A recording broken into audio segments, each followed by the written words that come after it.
Anyway, let's get ready to rumble.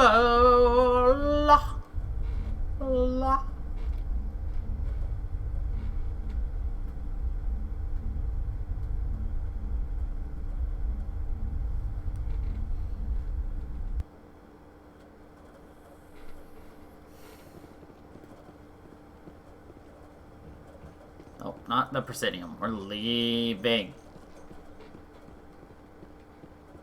We are outie 5,000. We are done. Now we gotta decide what we want to do. Oh god. Rex, forgive the impertinence, but you are not like the Krogan described in the stories on the flotilla. When you're young, you go looking for every fight you can. You get older, you realize the best fights will find you. Nice. When you're young, you go looking for the best fights. But when you're older, you realize those best fights will find you. But isn't that only true if you've been causing all the fights? Like, no one's gonna go out looking for you unless you're the one who's been causing the issues. That's what I personally believe. Alright. Do. I've got big news for you, Shepard. Captain Anderson is stepping down as commanding officer of the Normandy. The ship is yours now. The ship is ours. She's quick and quiet, and you know the crew. Perfect ship for a Spectre. Treat her well, Commander. I want the truth. Why are you stepping down, sir? You needed your own ship. A Spectre can't answer to anyone but the Council. And it's time for me to step down. Come clean with me, Captain. You owe me that much. I was in your shoes 20 years ago, Shepard. They were considering me for the Spectres. Why didn't you ever mention this? What was I supposed to say? I could have been a Spectre, but I blew it? I failed, Commander. It's not something I'm proud of. I failed, Ask me later and I'll Commander. tell you the whole story. For now, all you need to know is, I was sent on a mission with Saren, and he made sure the Council rejected me. I had my shot. It came and went. Now you have a chance to make up for my mistakes. I won't let you down, sir. Saren's gone. Don't even try to find him. But we know what he's after. The conduit. He's got his Geth scouring the Traverse looking for clues. We had reports of Geth in the Pharos system shortly before our colony there dropped out of contact, and there have been sightings around Noveria. Find out what Saren was after on Pharos and Noveria. Maybe you can figure out where the conduit is before he does. The Reapers are the real threat. I'm with the Council on this one, Shepard. I'm not sure they even exist. But if they do exist, the conduit's the key to bringing them back. Stop Saren from getting the conduit, and we stop the Reapers from returning. I'll stop him. I'll stop him. We have one more lead. Matriarch Benezia, the other voice in that recording. She has a daughter, a scientist who specializes in the Protheans. We don't know if she's involved, but it might be a good idea to try and find her. See what she knows. Her name's Liara, Dr. Liara Tassoni. We have reports she was exploring an archaeological dig on one of the uncharted worlds in the Artemis Tau cluster. Sounds like we should head for the Artemis Tau cluster. It's your decision, Commander. You're a Spectre now. You don't answer to us. You're a Spectre now. Your actions still reflect on humanity as a whole. You make a mess and I get stuck cleaning it up. I'll try not to make things any harder on you, Ambassador. Glad to hear it, Commander. Remember, you were a human long before you were a Spectre. I have a meeting to get to. Captain Anderson can answer any questions you might have. Captain Anderson. I love the way he just says Captain Anderson. Captain Anderson. Yes, Commander. Alright. How are you holding up? Honestly, this isn't how I pictured my career coming to an end. Pushing papers really isn't my thing. But you're the one who can stop Saren. I believe in you, Shepard. If that means I have to step aside, so be it. Tell me what happened with you and Saren 20 years ago. It's close to 20 years ago now. Ambassador Goyle was our representative here on the Citadel. Like Udina, she wanted to get a human into the Spectres. She chose me. The Council sent Saren to keep an eye on me and evaluate my performance, just like they sent Nihilus to keep tabs on you. Why weren't you honest with me? It's not something I'm proud of. I had a chance to become the first human Spectre, and I failed. Saren made sure of that.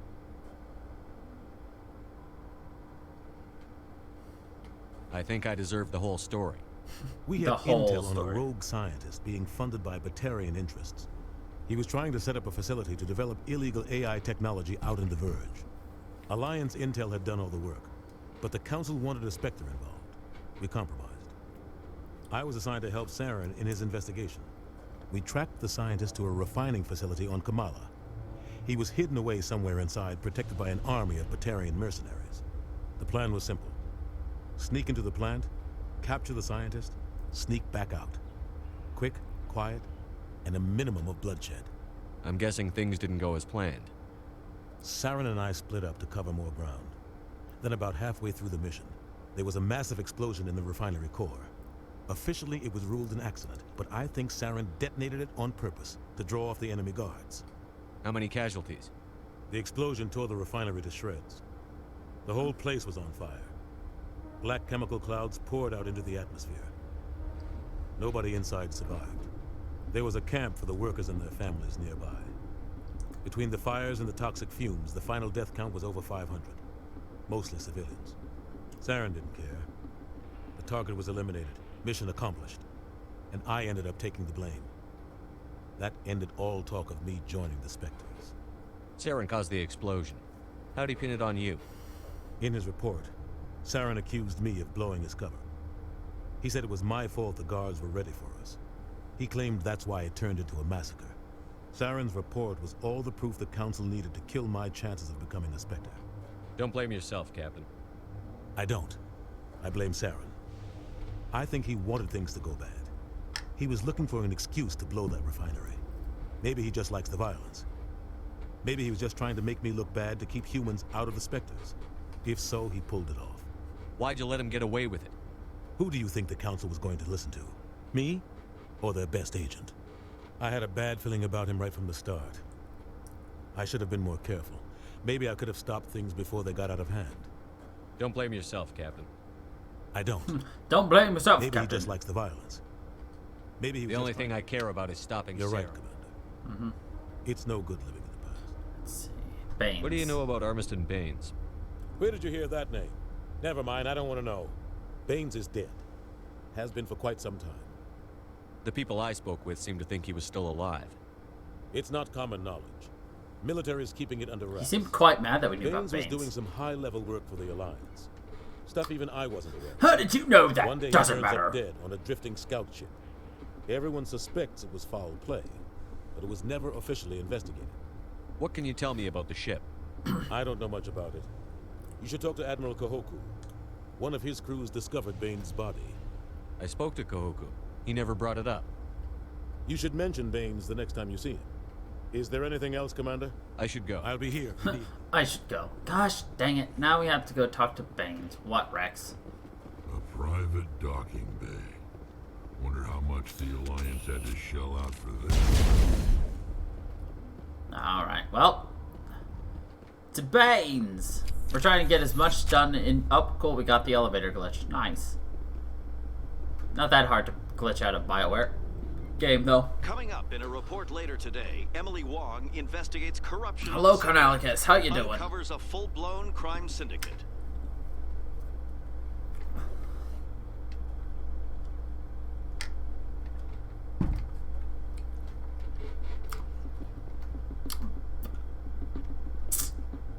Woo, great elevator music.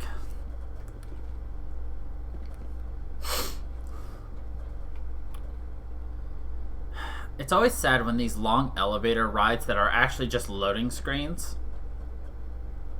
kind of just have like no dialogue, because then you're just stuck here. There's no elevator music, there's no dialogue, there's nothing going on. You're just kind of like, well, this is awkward.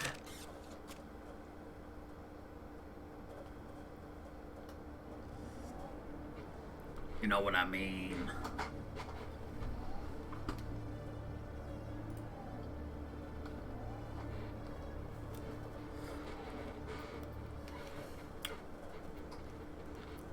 Kahoku should be right over here.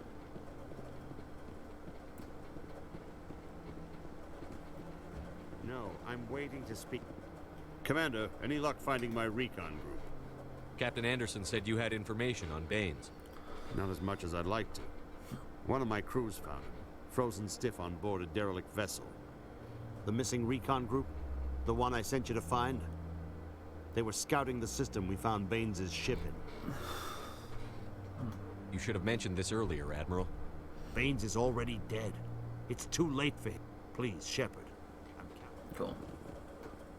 That advanced that plot story. Alright, now, for reals, we are leaving the Citadel. And we get to do the explorations. We're gonna do one of the main quests first. Because I'd like a full party. But you've got a full party. You got Rex and Dolly. Okay, yeah, but Rex and Dolly is not my final party. Celebrations are being planned for the anniversary of the end of the Rachni Wars. Many Council worlds, particularly Sari and Solarian colonies, will hold victory parades to commemorate the defeat of the invading Rachni. In a rare admission of debt, several Asari colonies have invited Krogans to be honored for the victories the uplifted Krogans made possible.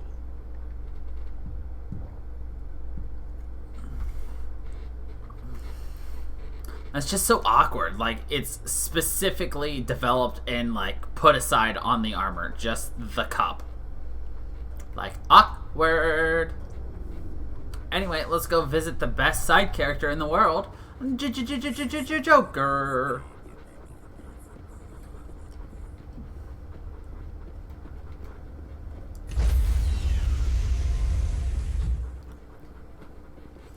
Stand by, shore party. The VI, the virtual intelligence. Not as smart as an artificial intelligence, but it's still a robot. So it will kill you. In progress. Look how many times it's decontaminating me. Because, you know, that beam of light is the What decontamination happened beam. to Captain Anderson? Survives 100 battles and then gets taken down by backroom politics. Just watch your back, Commander.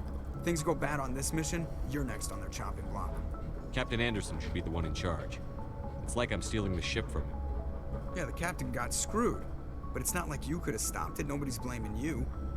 Everyone on this ship's behind you, Commander. 100%. Intercom's open. If you got anything you want to say to the crew, now's the time. This is Commander Shepard speaking. We have our orders. Find Saren before he finds the conduit. I won't lie to you, crew. This mission isn't going to be easy. For too long, our species has stood apart from the others. Now it's time for us to step up and do our part for the rest of the galaxy. Time to show them what humans are made of. This began with an attack on a human settlement in the Traverse. But we know Saren won't stop there.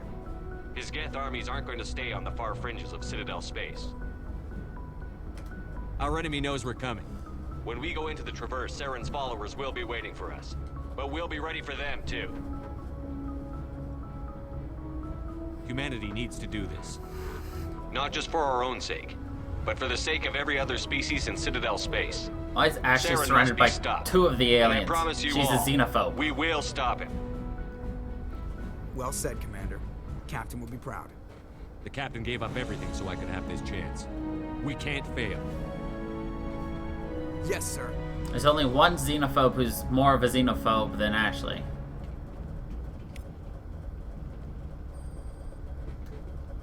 And we'll actually talk to him a couple of times. Because he's a xenophobe. Presley. We can't talk to him. He doesn't want to talk to us. Because he's a xenophobe. Sorry, I really don't like Ashley. There will be a choice that I will have you make later on in this game, though. Anybody who's watching when we get there. It'll be an important choice that determines interactions for the next 2 games. Ba-ba-ba. I'm not telling you.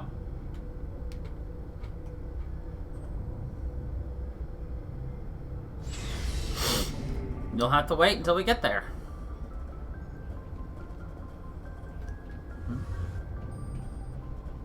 I can talk to that guy to buy weapons and things. Thanks for bringing me on board, Commander. I knew working with a Spectre would be better than life at CSEC. Have you worked with a Spectre before? Well, no, but I know what they're like. Spectres make their own rules. How's the game volume, by the way? And CSEC is buried by rules. The damn bureaucrats are always on your back. For the most part, the rules are there for a reason. Maybe. But sometimes it feels like the rules are only there to stop me from doing my work. If I'm trying to take down a suspect, it shouldn't matter how I do it, as long as I do it. But CSEC wants it done their way. Protocol and procedure come first. That's why I left. So you just quit because you didn't like the way they do things? There's more to it than that. It didn't start out bad, but as I rose in ranks, I got saddled with more and more red tape.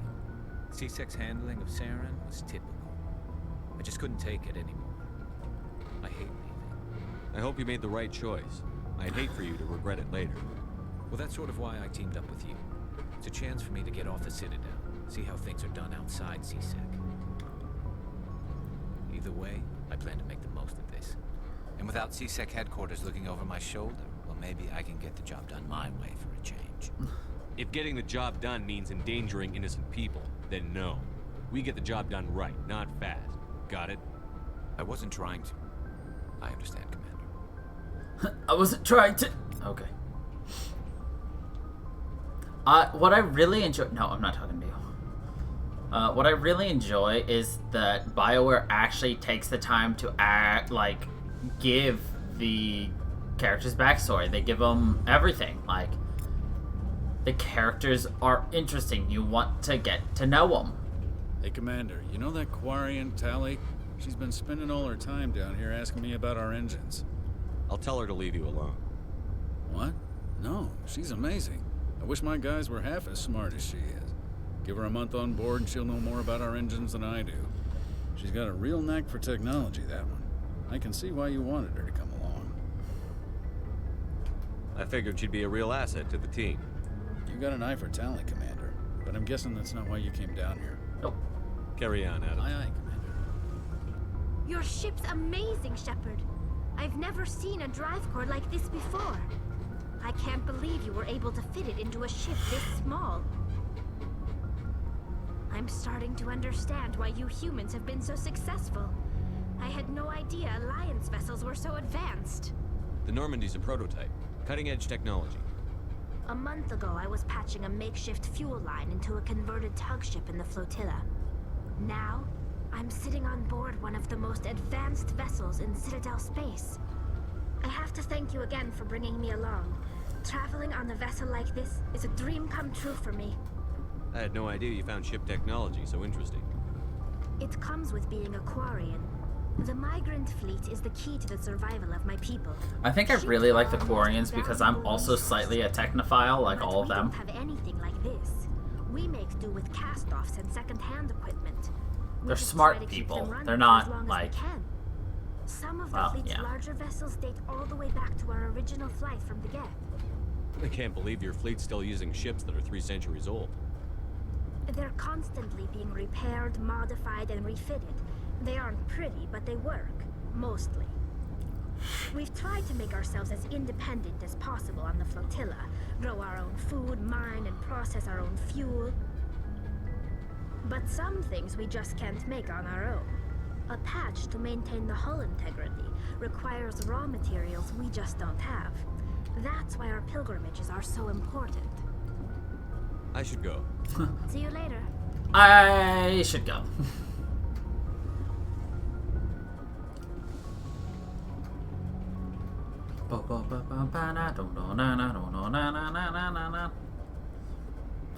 I'm sad that I don't have all the DLC for Mass Effect 3.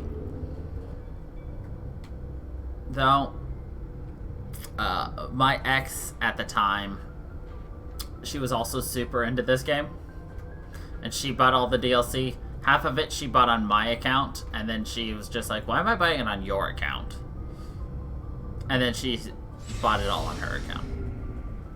So I didn't get the second half of DLC for ME3. Sad. But, you know. Whatevs.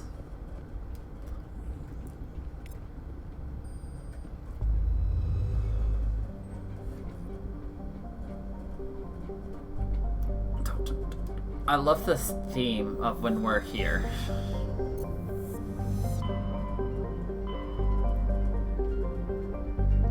Alright, so this is a DLC, we'll do that later. Alright.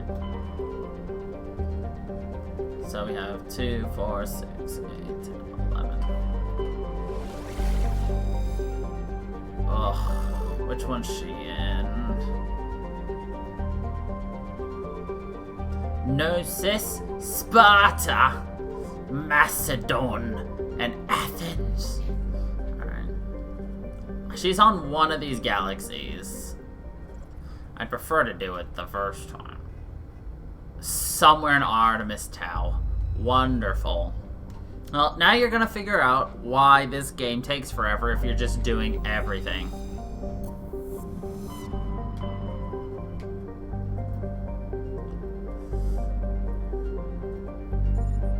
Yeah, she's just in...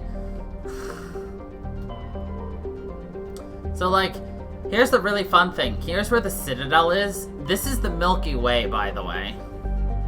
Like, this entire location is the Milky Way. And, like, look at all these other galaxies and, you know. Earth is somewhere right around here, I believe? Yeah, this is the Milky Way galaxy. You know what? Let's go into the Sparta system inside the Artemis Tau Nebula.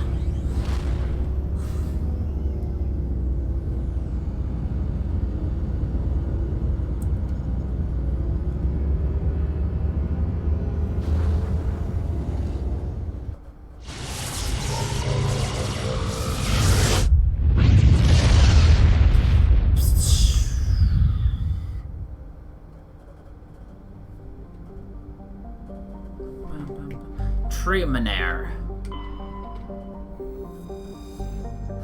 So, and like, the best part is, they actually, every single planet can just, that has its own surface temperature, gravity, the day length. Like, a day on Treminaire is 1 Earth year. How big it is, the orbital period, it's just, there's so much oops, wrong button. There's so much information that, like, BioWare packed into this.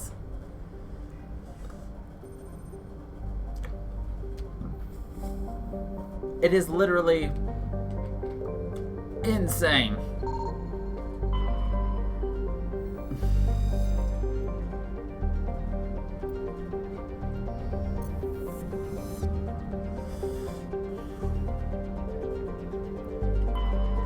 Commander, I'm picking up a signal from the planet's surface. It looks like an automated distress beacon.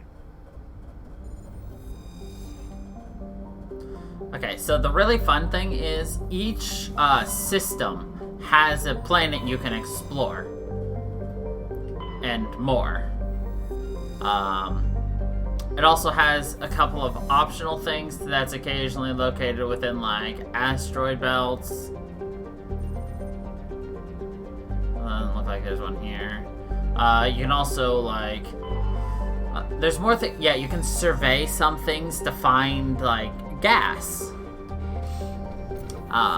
You'll be interested even more in what you can do in number 2, and then 3 takes it even further, obviously. But 3 makes 2 look better. After you watch us do 2, you're gonna be like, oh god, I prefer number 1 more. This is a really pretty screen, too. Flying around at the speed of light.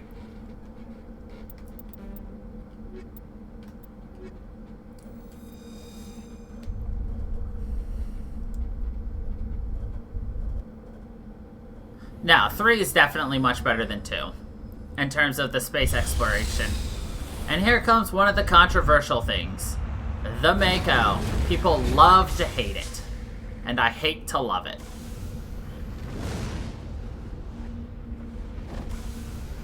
Welcome to some of the clunkiest gameplay you have ever seen. So here you can see there's some debris, there's an anomaly, there's a distress signal, and other little things you can discover on this map.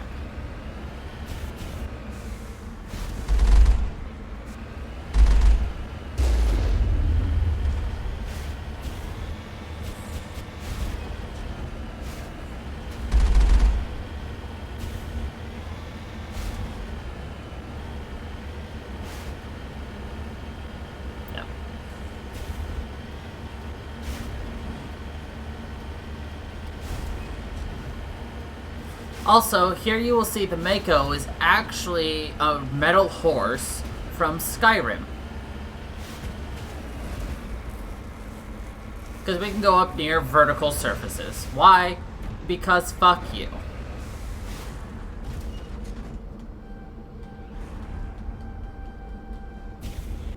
How do I get out?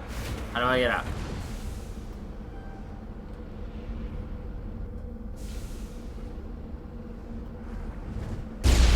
Nope, that's not how I get out. How do I get out? How do I get out of my car? No. No, that's the wrong button too. Yep. It's not this one, it's not this one. Oh, is it because we're... There we go. Haha, I got out.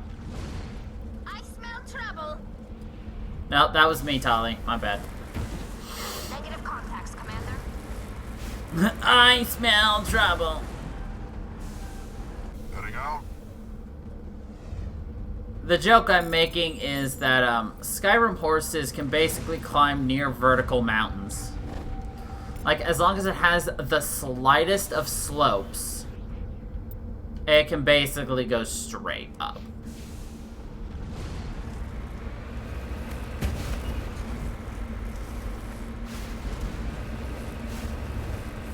Like, those horses defy gravity, and it's beautiful. And the Mako is basically... The Mako is our vehicle right here. Is essentially a metal Skyrim horse. Hold on, before we go this way... A little bit further over here.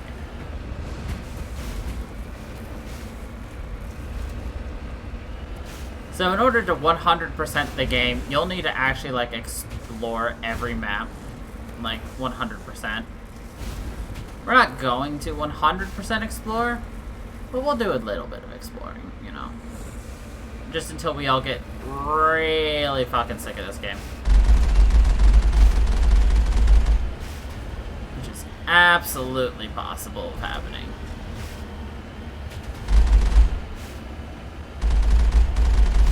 There's a DLC mission in Mass Effect 2 where it's just like, we heard that people miss the Mako, so we gave you a mission with something a little bit better. The Mako 2.0. You think I'm kidding. It's controversial and people absolutely hate that DLC mission. But I have it for free, so... Yeah, people don't like it because this handles very clunkily.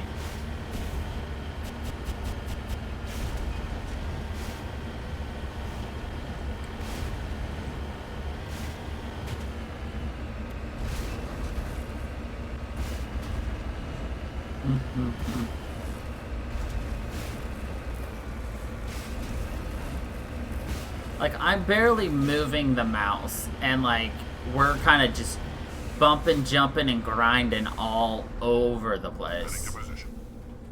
So, survey this palladium. I love Simon Says.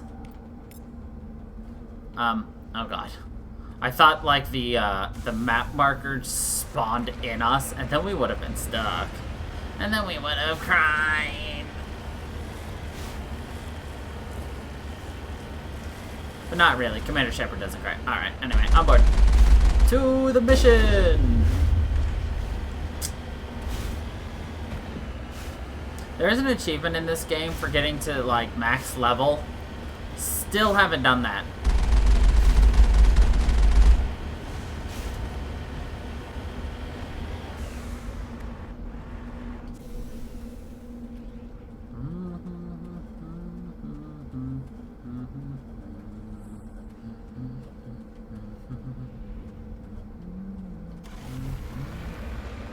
mean, you really don't need to get to max level to beat this game. Like, not even close.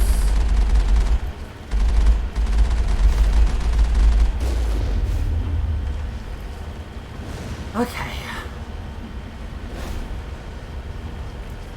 Let's do the 3 or 4 things that are actually labeled on this map, and then we're gonna get out of here. Oh, it's this map. Right, I know what this is. I suspected this one, it was this one, but I wasn't sure.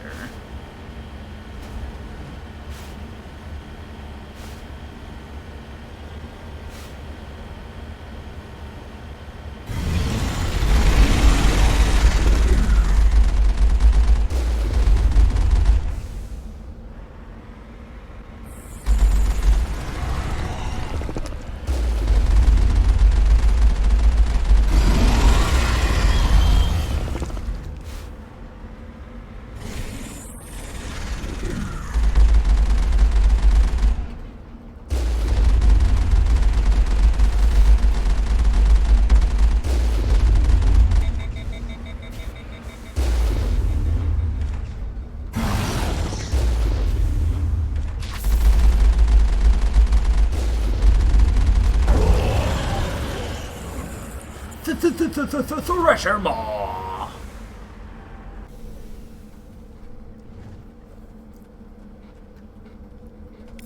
Alliance soldiers. Looks like they were lured here by the distress beacon.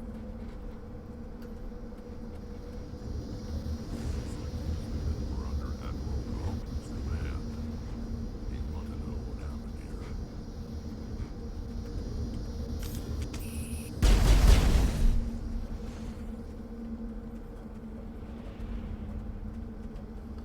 Wait, can't you turn this off? I feel like something's missing. It's so... Well, yeah, it's like a dust planet, you know?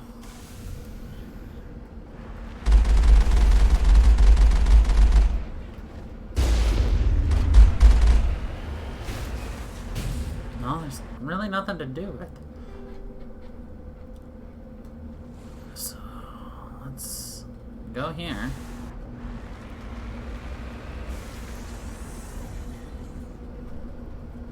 We repair our ship.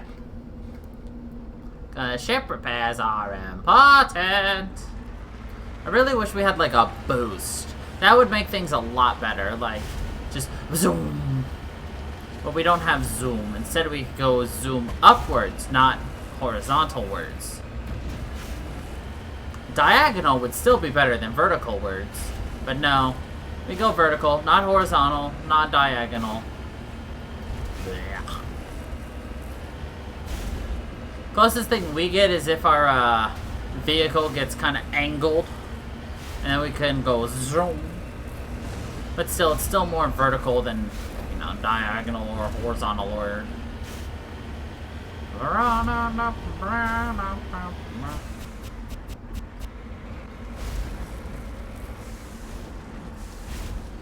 Moving out. A mummified Solarian.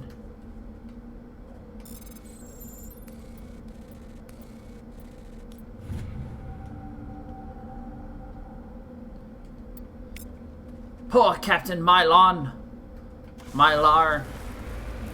You wanna know what I'm craving right now? Really random, but I'm craving some Pepperidge Farm Mint Milano cookies.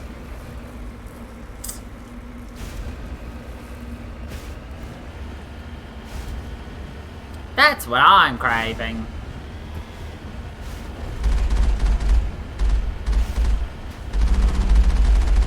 They're real good. Used to get them for the holidays every year. And then, you know, I stopped living at home, so I stopped getting them. Pepperidge Farm remembers. Have you ever had Pepperidge Farm cookies? I guess that's the next question.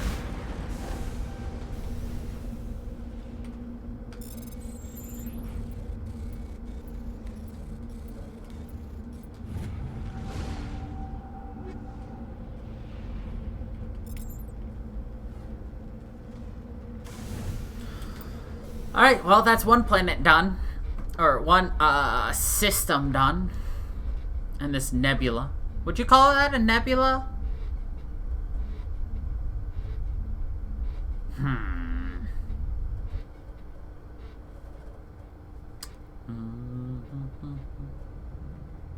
Yeah, it's hard to say, right?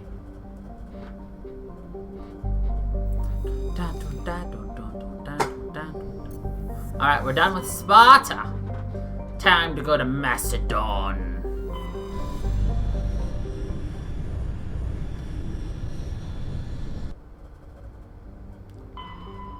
Sharija.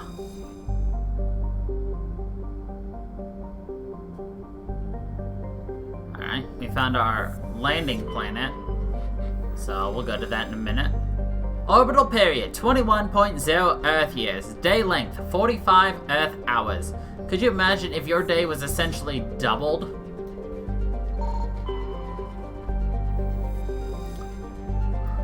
Could you remember the 21st night of September? I will keep hitting the wrong button. Patavig.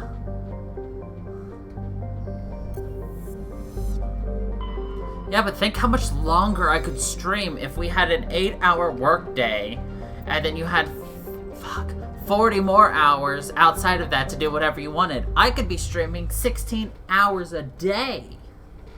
Yo?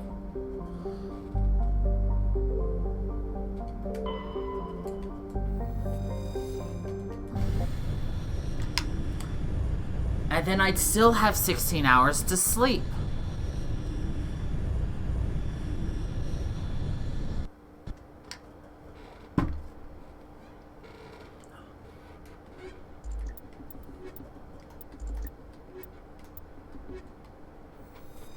You act like I don't sit here for like 16 straight hours, too.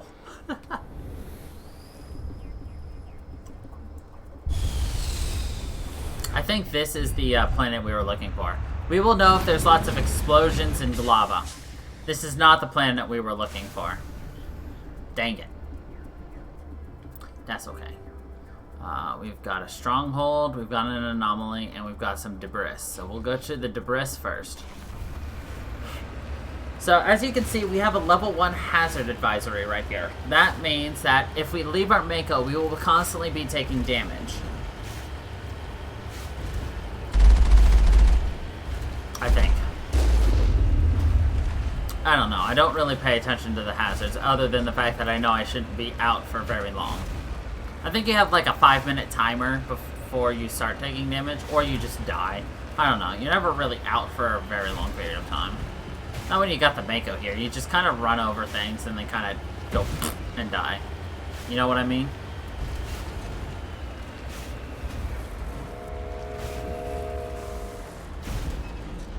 The hell? Did some kind of biker gang just kind of go flying past us? Yeah, see, look, there's your timer. Salvage the probe. What kind of probe? It's a butt probe. It's a probe of the butt.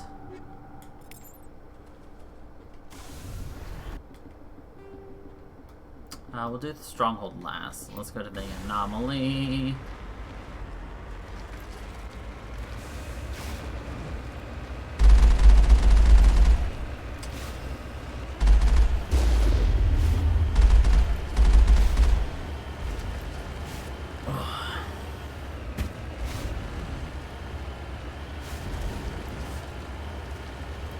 So is the reason for the different suspensions and the 6 wheels to help a vehicle over all this uneven terrain? I don't actually know a lot about off-terrain vehicles, but from what I see with the way this vehicle moves over the terrain and how like the wheels and everything can kind of go up and down at will to adjust to the actual like terrain, I feel like that's the reason. But in that case, I feel like 8 would be even better, unless, you know, 8 would actually cause you to get stuck in some cases. Like, without actually having the expertise to actually be able to mess with it myself, or, you know, the actual knowledge ahead of time to know the answers, I don't actually know.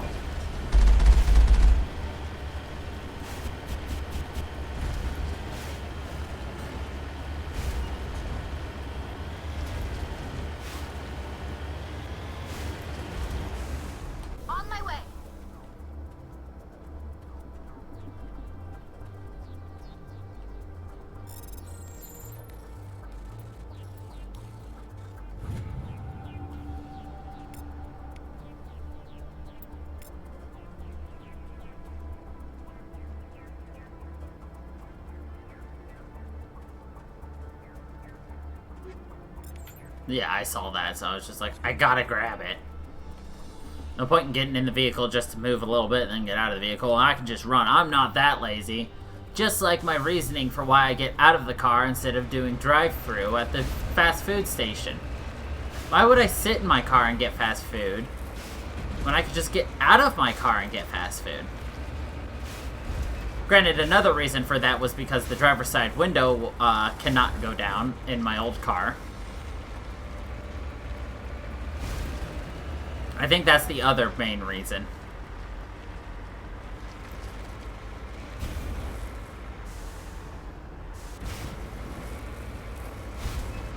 Not really. I hate the window down. Actually, it's more funny when, like, somebody like my mother tries to drive my car, and she forgets, and then she opens it, and then she's like, ah, fuck. No sense standing around. And then she feels guilty and thinks I'm gonna yell at her for breaking my car even more than it was already broken. But the real big reason I don't actually do the drive-thru is because when it comes to actually ordering the fast food, I can never make up my mind. I will go in saying I want a spicy chicken wrap at Wendy's. And then I'll go in there and be like, well, do I actually want that? And then literally 5 minutes later, I will leave with a spicy chicken wrap, a burger, and a Frosty.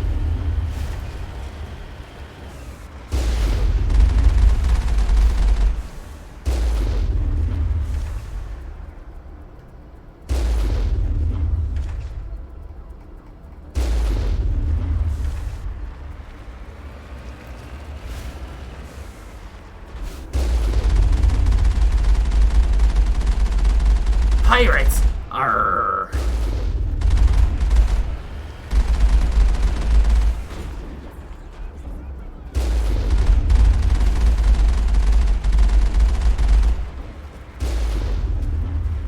Arr, matey, it's the pirate gang.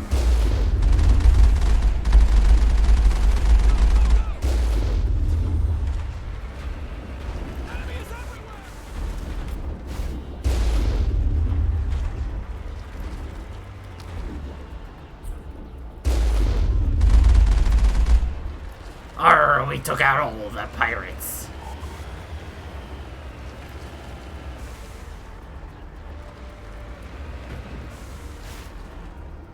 See, I don't get coffee. Well, I mean, here's the thing. My fast food vice isn't necessarily like that. It's not like, I can't go and make my own fries at home. I can't make fries. I can't make my own, I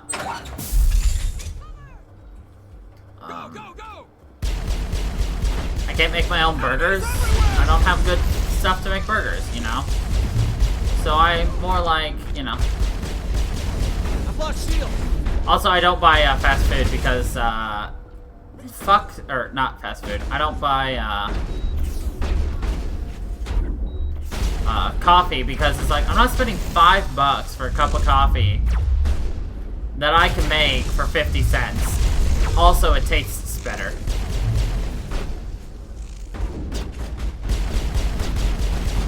You know?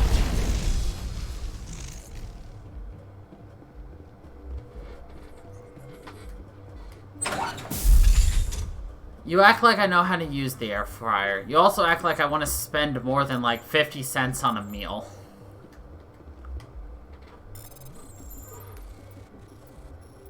Don't forget, the price has to be right, and usually the price is not right, so I don't buy food.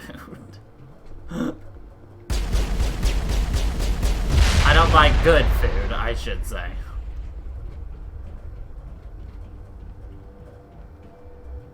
The closest I come to buying $5 coffee is when I finally just say, I'm treating myself, and I buy the 2 for $5 Starbucks cold brews.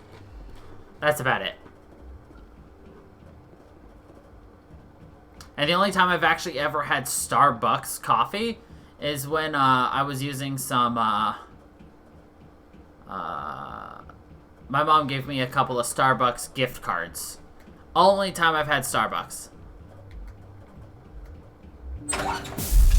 Are you kidding me? If I want to make something, I'm looking at, like, the price for how much a, like, how much the, you know, the individual pieces cost, how much I'm gonna get out of it. Like, all of that. Like I said, the price has to be right. Right. That's why I said the only time I've ever gotten Starbucks coffee is when I've had a gift card to Starbucks, so I wasn't even using my own money.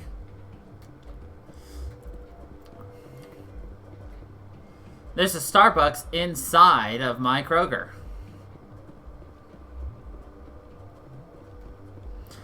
So every day, every week when I go to Kroger, I can see the Starbucks.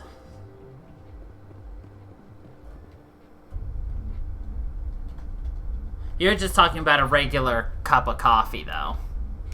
Like, spend like $1.30 for coffee.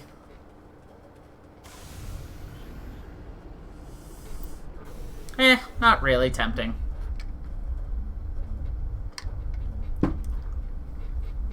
See, I like my hazelnut coffee, black, and that's all I need. 50 cents, less than 50 cents a K-cup.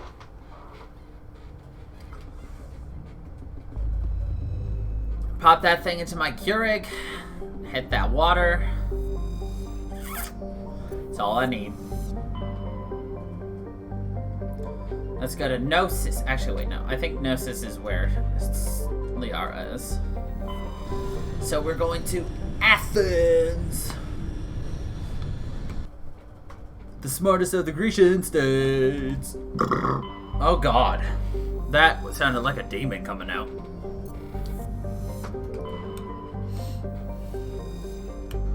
Ooh. Proteus has more than 90% oceanic cover. Day length, 51.4 hours. Nope, nothing extra here. Circe. Orbital period, 141.9 Earth years for 1 year. The day length is 10.9 hours. Jesus.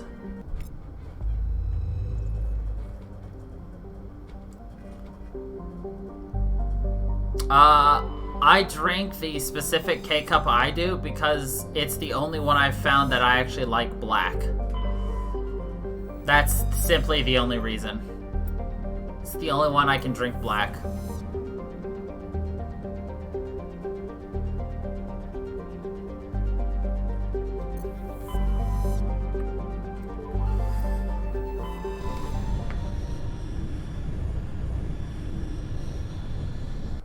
And that's the whole reason I started drinking coffee, was to quit Mountain Dew.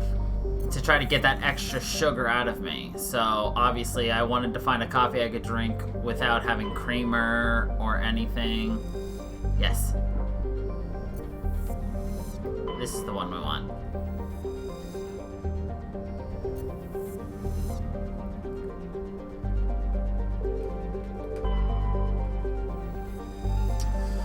Many. If you want me to actually stop and like read off all the stats and everything about all these planets, I can if you want. But like, we're gonna be stopping a lot and reading a whole buttload. Oops. Oh, here it is.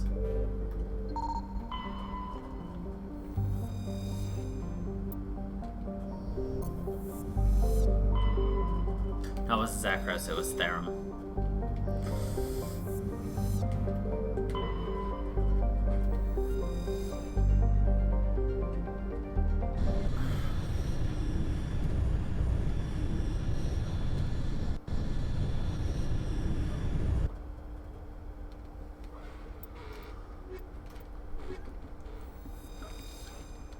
This is my squad.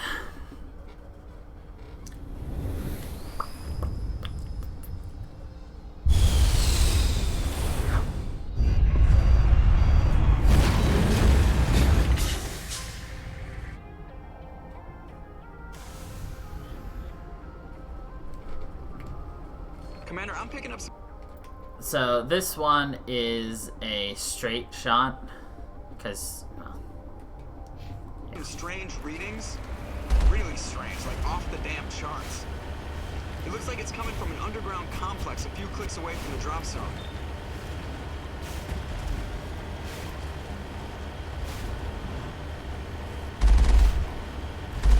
So I think you're gonna like Liara. Liara is one of the characters that is present in all 3 games.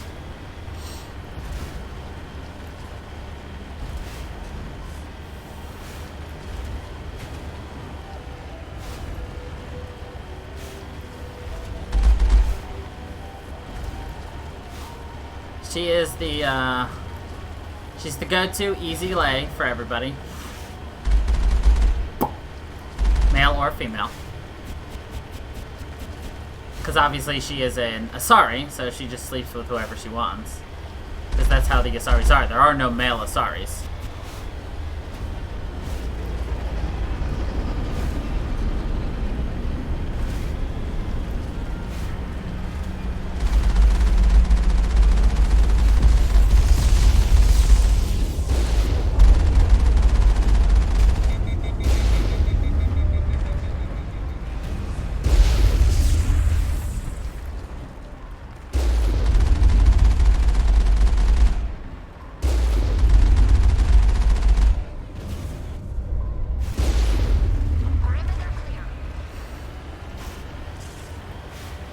But you'll also see why everybody really likes Liara. I mean, I also like Liara, but because of her character, more so. Like, the person she is much more interesting to me. Punches a knapsack in the mouth.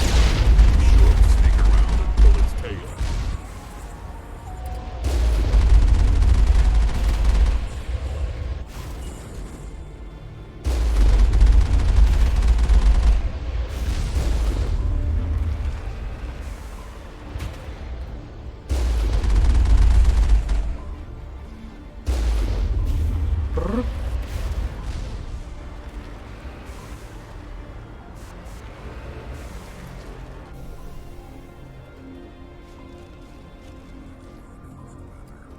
Negative contact, Commander.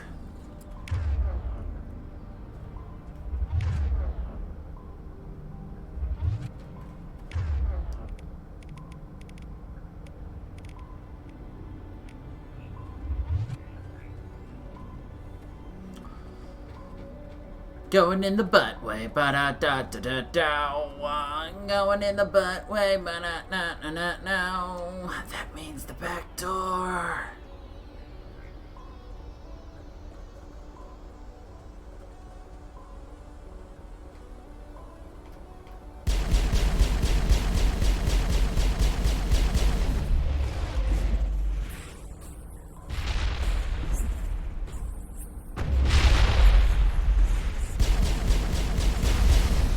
Rex, you are so overdramatic.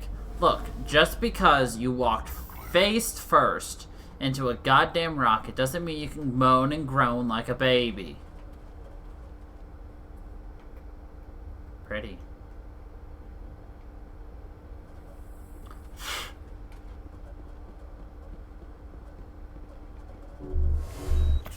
What a child.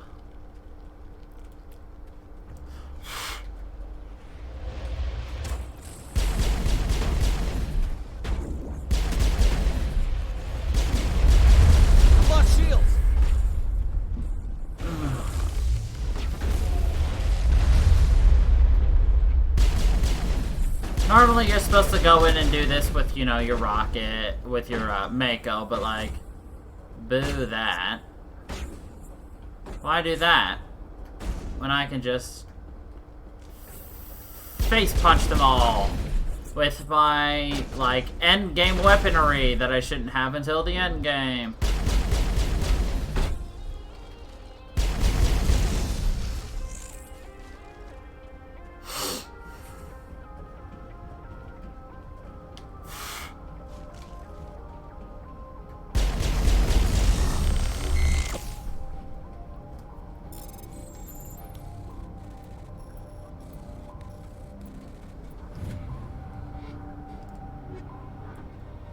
I'd also like to point out that we are most likely in, like, the part of the game where you're not supposed to do this one first, actually. But, like, that's the fun part. Doing things out of order. Actually, by getting Liara now, we actually get different dialogue on a different mission. Depending if you do this one first or a different one first, you get different dialogue. And that's really nice. The fact that they actually think about that part. It's like... Because if you remember, they were talking about Matriarch Benezia, how she is Liara Tassoni's mother. Well, if you go deal with Matriarch Benezia before you get Liara, you get one set of dialogue, and then you get a different set of dialogue with Liara. Or if you get Liara first, you get different dialogue for both of them. It's a nice touch. I'm on my way.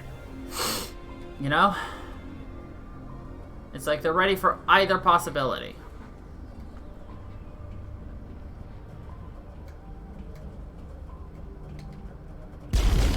Lock shield!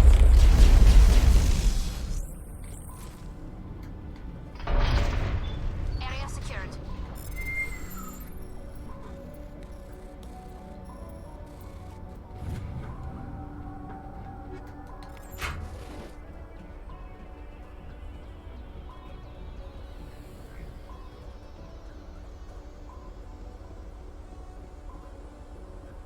I realized I didn't check something, so now we're gonna have to do a run.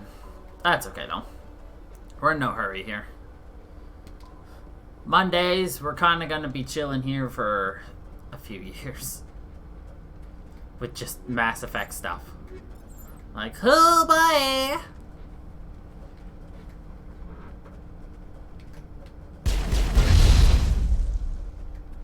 Oh, if we had gotten hit with that, we would have gotten a nice speed boost. That's okay. Did we already do this one? We did. It was the other one we had to do. Dang nabbit. Actually, well, I'm thinking about it. Yes. Oh, yeah, we already have our medical exoskeleton.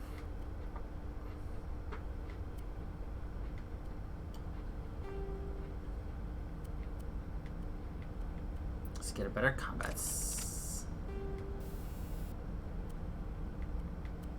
get a better heat sink.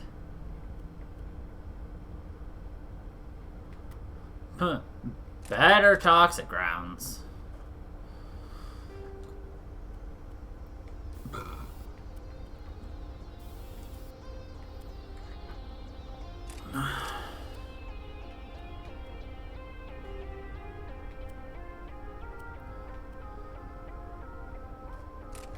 Yeah, that'll be good.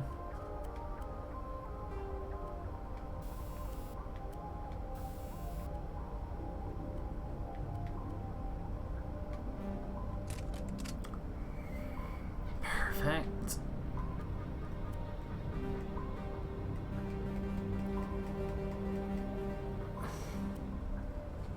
Anyway. Not Rex.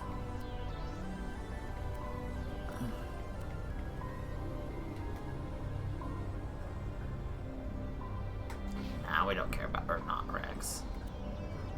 We'll give Tali better stuff.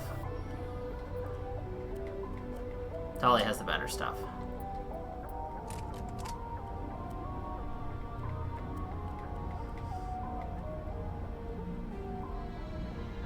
She's already got the best of that. Nothing to do on that, so... Alright. Let's squad upgrade, yo. Increase that.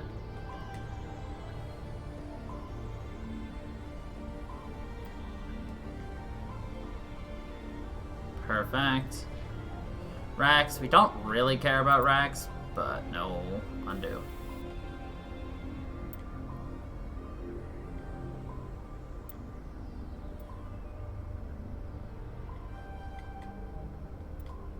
Sure. Tali. Dolly.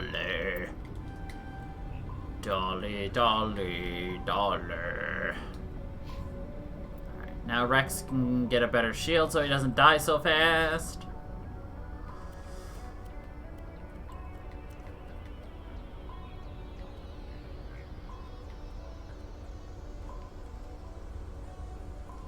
Oh yeah! Not Rex. Smash tiny human. Oh, I just realized. I should probably give him the HP generator. There you go. Now you can regen your health points, like the rest of us cool kids. Don't wanna be an American cool kid, picking on all those in the nation. I'm not good at freestyle singing. Ba da ba ba da da da da ba da da.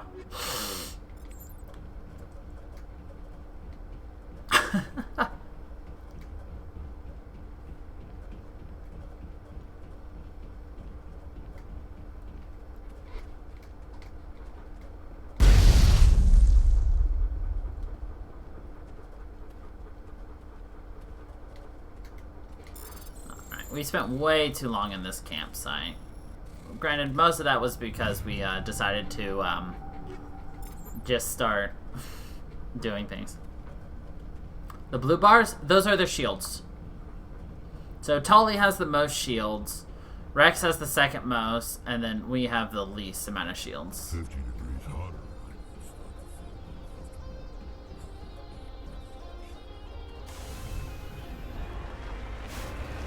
Uh-huh. Yeah, no problem. Ask away if you're ever confused about something. I usually have some kind of an answer.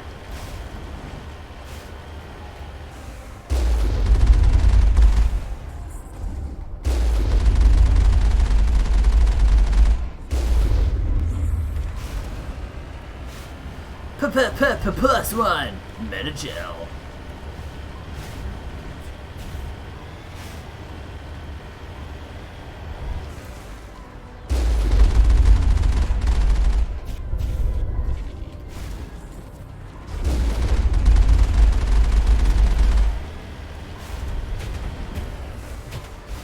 Wow, thanks, physics. You actually moved me where I wanted to go. Oh, can we get the snipes?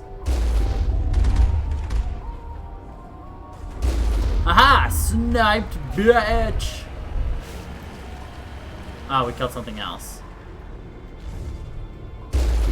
Miss. Sniped, bitch! Did we have to do it that way? No, we could have just driven closer and done it, but like... Sniping is cool.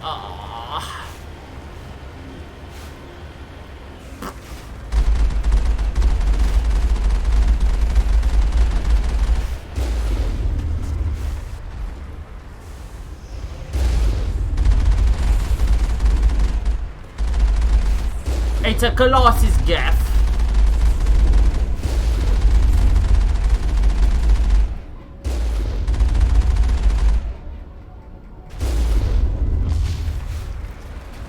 Bitch, we fly over it. And bam, that metal pony.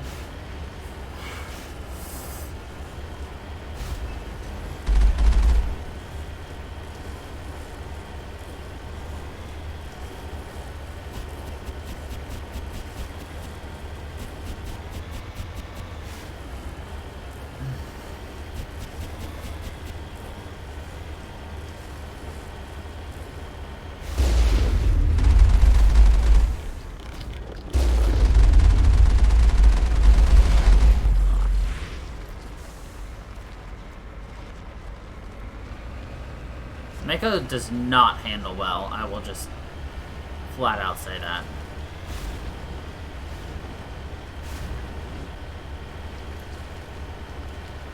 Absolutely. Sometimes you just gotta mountain ride that pony. And by sometimes, I mean always. Always mountain ride, kiddies.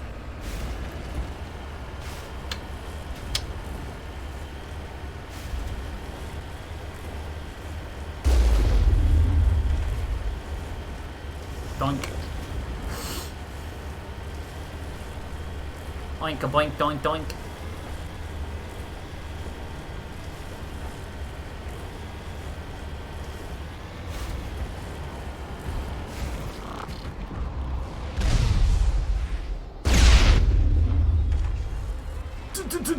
Double kill.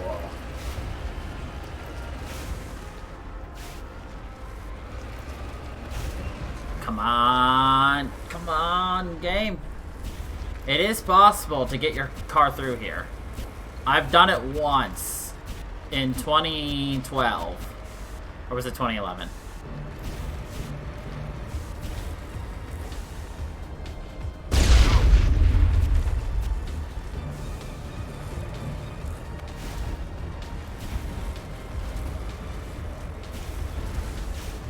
It's gotta be that perfect wedge though, and I'm just too lazy.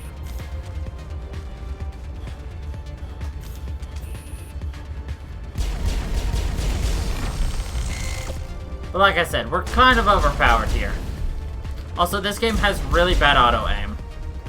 And by really bad, I mean, like, I don't have to aim. Like, the auto-aim is super good. So, you see how there's that red triangle on the, enemies?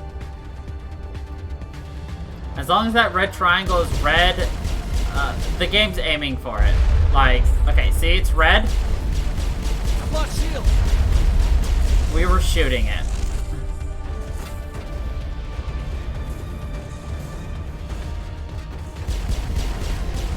I'm aiming up here, and we're hitting it.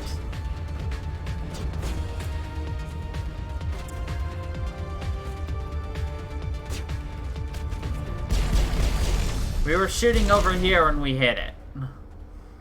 Here, let me show it again. We were shooting that and we hit them. Like... Thanks, game. You make me feel like I could take on the world.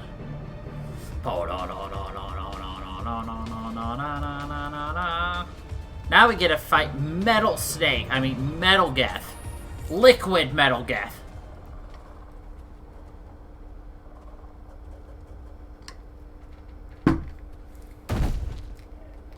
I just call them that because they're really, like, fluid.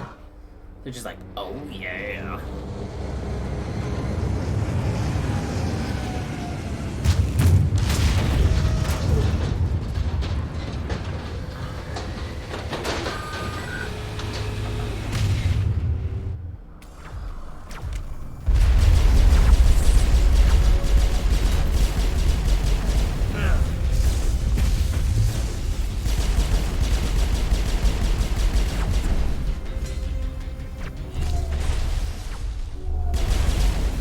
Alright, we cleared out all the enemies. That was hard.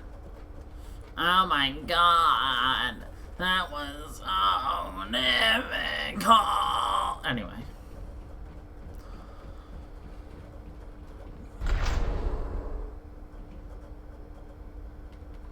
Also, I see how you spelt genuine. Don't think you escaped my notice.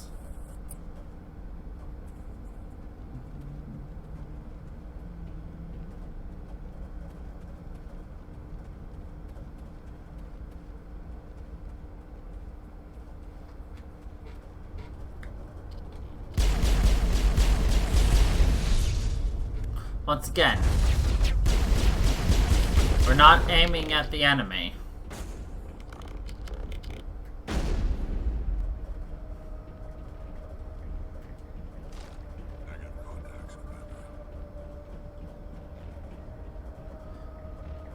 Genuine? It looks like this cavern formed around the ruin after it was built.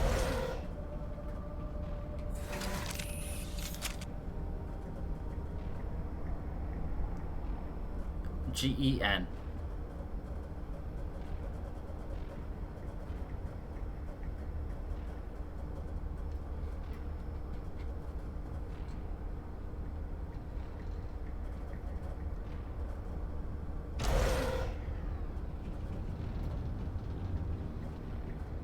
Oh, I thought you were saying genuine.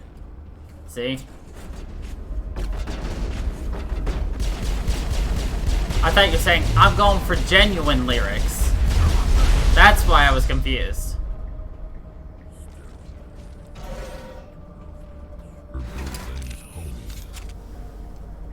See, I don't know who Genuine is.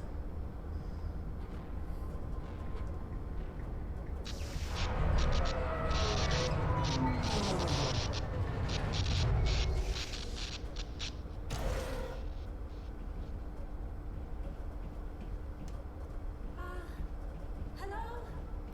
Could somebody help me? Please? Exactly. Can you hear me out there? I'm trapped. I need help. Are you okay? What happened to you? Listen, this thing I'm in is a Prothean security device. I cannot move, so I need you to get me out of it, all right? Your mother is working with Saren. Whose side are you on? What? I am not on anybody's side. I may be Benezia's daughter, but I'm nothing like her. I have not spoken to her in years. Please, just get me out of here. How'd you end up in there? I was exploring the ruins when the Geth showed up, so I hid in here. Can you believe that? Geth, beyond the veil! I activated the tower's defenses. I knew the barrier curtains would keep them out. When I turned it on, I must have hit something I wasn't supposed to. I was trapped in here. You must get me out, please! We'll find some way to help you. There is a control in here that should deactivate this thing. You'll have to find some way past the barrier curtain. That's the tricky part. The defenses cannot be shut off from the outside. I don't know how you'll get in here. Be careful. There is a Krogan with the Geth. They have been trying different ways to get past the barrier. There is a Krogan. We've got a Krogan.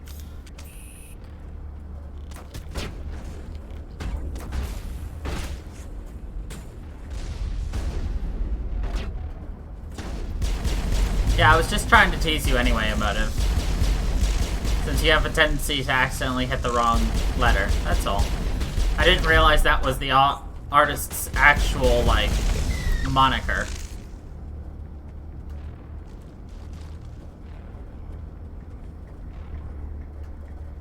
I'm right here. Let's get moving.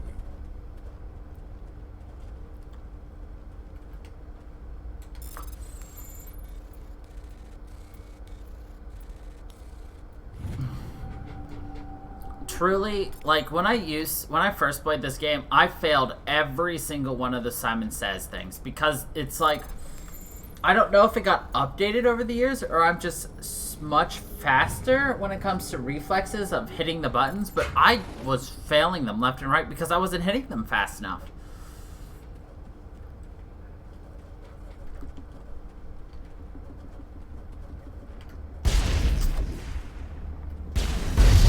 Is there an issue with the word moniker?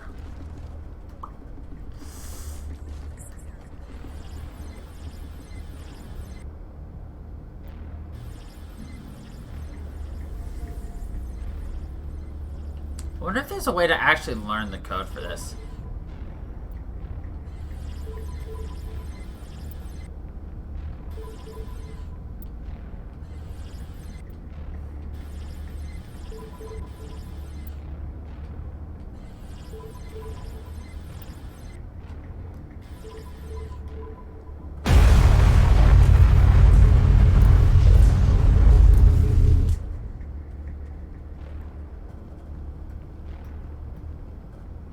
Destroy them with lasers!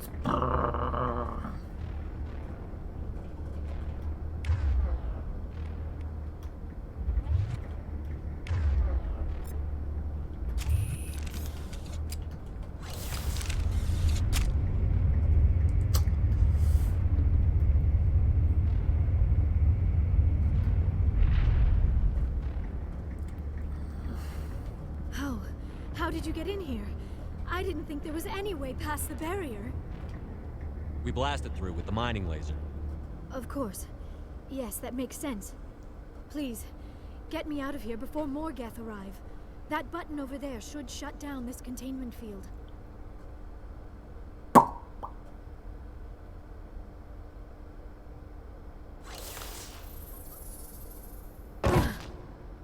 Dush!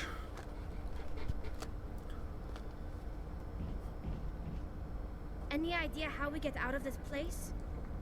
There is an elevator back in the center of the tower. At least I think it's an elevator. It should take us out of here. Come on. At least I think it is. I still cannot believe all this. Why would the Geth come after me? Do you think Benezia's involved? Seren's looking for the conduit. You're a Prothean expert. He probably wants you to help him find it. The conduit? But I don't know. What the hell was that? These ruins are not stable. That mining laser must have triggered a seismic event. Whoopsies. We have to hurry. The whole place is caving in. Joker, get the Normandy airborne and lock in on my signal. On the double, mister. On the double, mister. Secure and away. ETA 8 minutes. He needs to move faster. If I die in here, I'll kill him. If I die in here, I'll kill him. That's the correct response. If I die, I'm gonna kill you.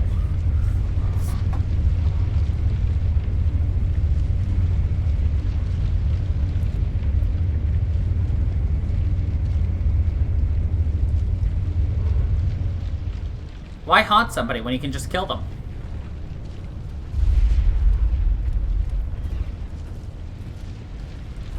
Destroy Krogans, blazers. Surrender. Or don't. That would be no fun. Surrender or don't.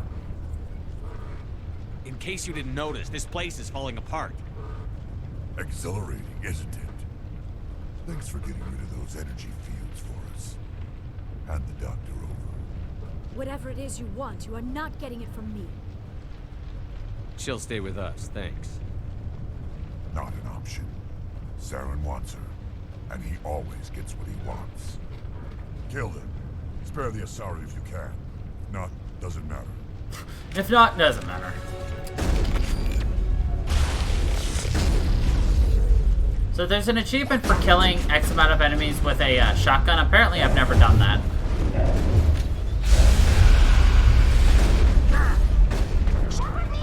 Huh. He just killed me. Interesting. Did not actually expect that.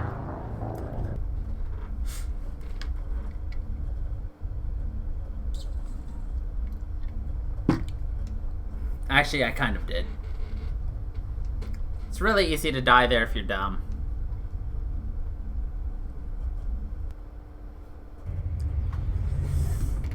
I still cannot believe all. Seren's looking for the conduit. What the hell?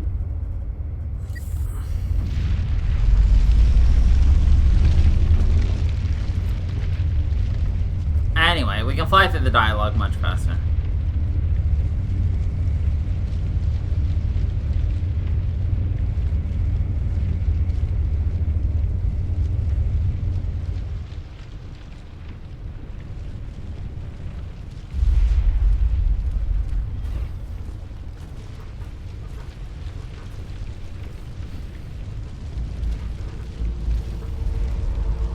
Surrender. Or don't. That would be no fun. In case you didn't... Whatever it is.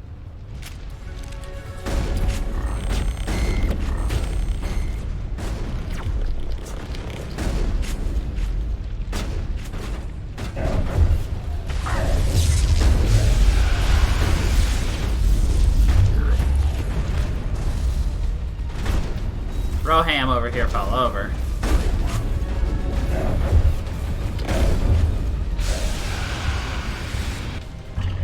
Took care of it.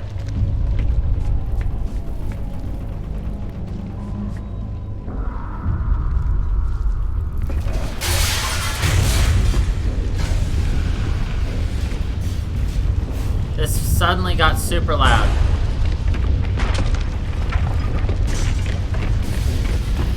I apologize.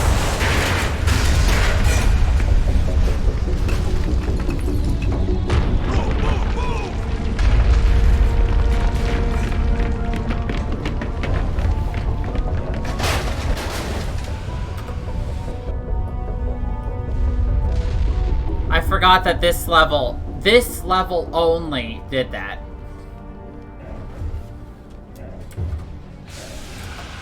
just right there. I cut the volume in half. Now I know.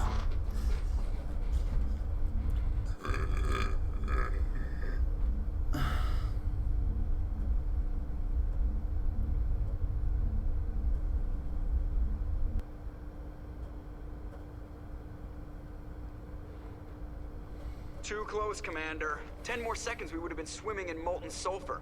The Normandy isn't equipped to land in exploding volcanoes. They tend to fry our sensors and melt our hull. Just for future reference. We almost died out there, and your pilot is making jokes? It's a coping mechanism. You'll get used to it. I see. It's a coping mechanism. I don't have a lot of experience dealing with your species, Commander. But I am grateful to you. You saved my life back there, and not just from the volcano. Those Geth would have killed me or dragged me off to Saren. What did Saren want with you? Do you know something about the conduit? Only that it was somehow connected to the Prothean extinction. That is my real area of expertise. I have spent the past 50 years trying to figure out what happened to them.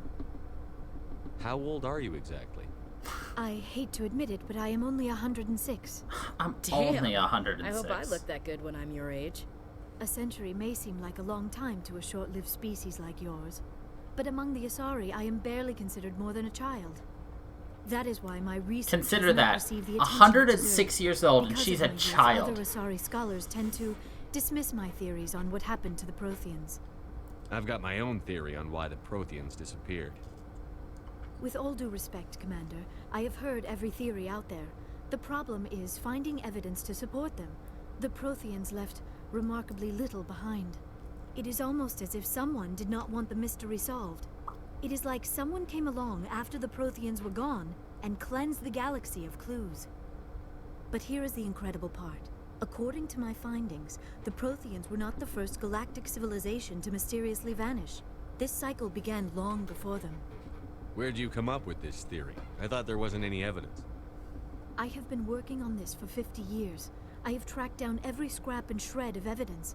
Eventually, subtle patterns start to emerge, patterns that hint at the truth. It is difficult to explain to someone else. I cannot point to one specific thing to prove my case. It is more a feeling derived from a half-century of dedicated research. But I know I'm right, and eventually I will be able to prove it. There were other civilizations before the Protheans. This cycle has repeated itself many times over. If the Protheans weren't the first, then who was? I don't know. There is barely any evidence on the Protheans, even less on those who came before them. I cannot prove my theory, but I know I am right. The galaxy is built on a cycle of extinction. Each time a great civilization rises up, it is suddenly and violently cast down. Only ruins survive. The Protheans rose up from a single world until their empire spanned the entire galaxy. Yet even they climbed to the top on the remains of those who came before.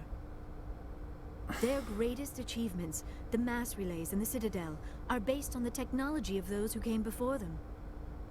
And then, like all the other forgotten civilizations throughout galactic history, the Protheans disappeared.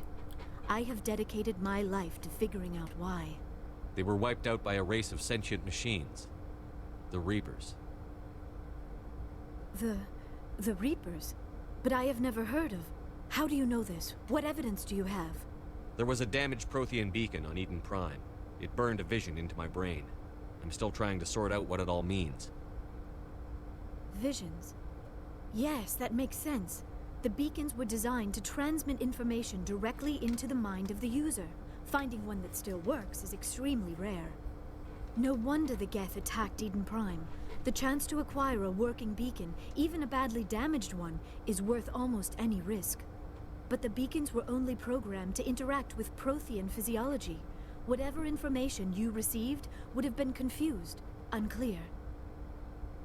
I am amazed you were able to make sense of it at all. A lesser mind would have been utterly destroyed by the process. You must be remarkably strong-willed, Commander. Okay, this isn't helping utterly us find destroyed. Of course, you're right. I am sorry, my scientific curiosity got the better of me. Unfortunately, I do not have any information that could help you find the conduit, or Saren. So what good are you? No. I don't know why Saren wanted you out of the picture. but I think we'll be a lot better off if we bring you along. Thank you, Commander. Saren might come after me again. I cannot think of anywhere safer than here on your ship. And my knowledge of the Protheans might be useful later on. And her biotics will come in handy when the fighting starts. Good to have you on the team, Liara. Thank you, Commander. I am very grateful. Oh, I am afraid I am feeling a bit lightheaded. When was the last time you ate or slept? Dr. Chakwa should take a look at you. It is probably just mental exhaustion, coupled with the shock of discovering the Protheans' true fate. I need some time to process all this. Still, it could not hurt to be examined by a medical professional. It will give me the chance to think things over. Are we finished here, Commander? We can talk again after you've seen the doctor. The rest of you, dismissed. Mission reports are filed, Commander. Dismissed. You want me to patch you through to the Council? Patch him through, Joker. Setting up the link now, Commander. We've received your report, Commander. I understand Dr. Tassoni is on the Normandy. I assume you're taking the necessary security precautions. Liara's on our side.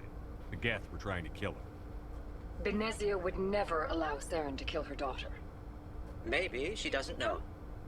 Or maybe we don't know her. We never expected she could become a traitor.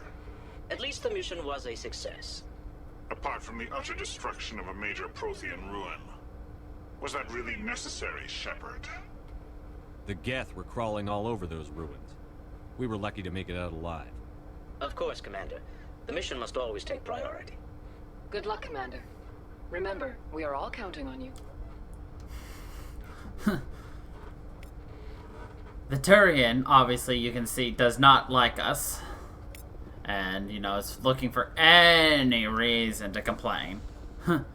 You know, except for the fact that you destroyed a major Prothean beacon. We're just like, dude, chill.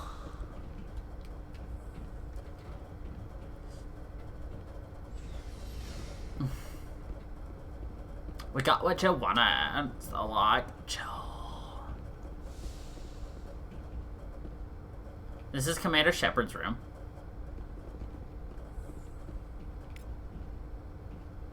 How quaint. This is where we like sleep. Shepard's locker.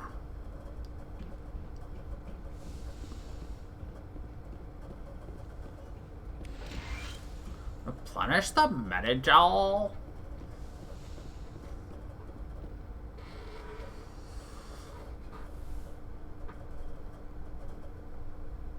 Commander, are you coming to check up on me?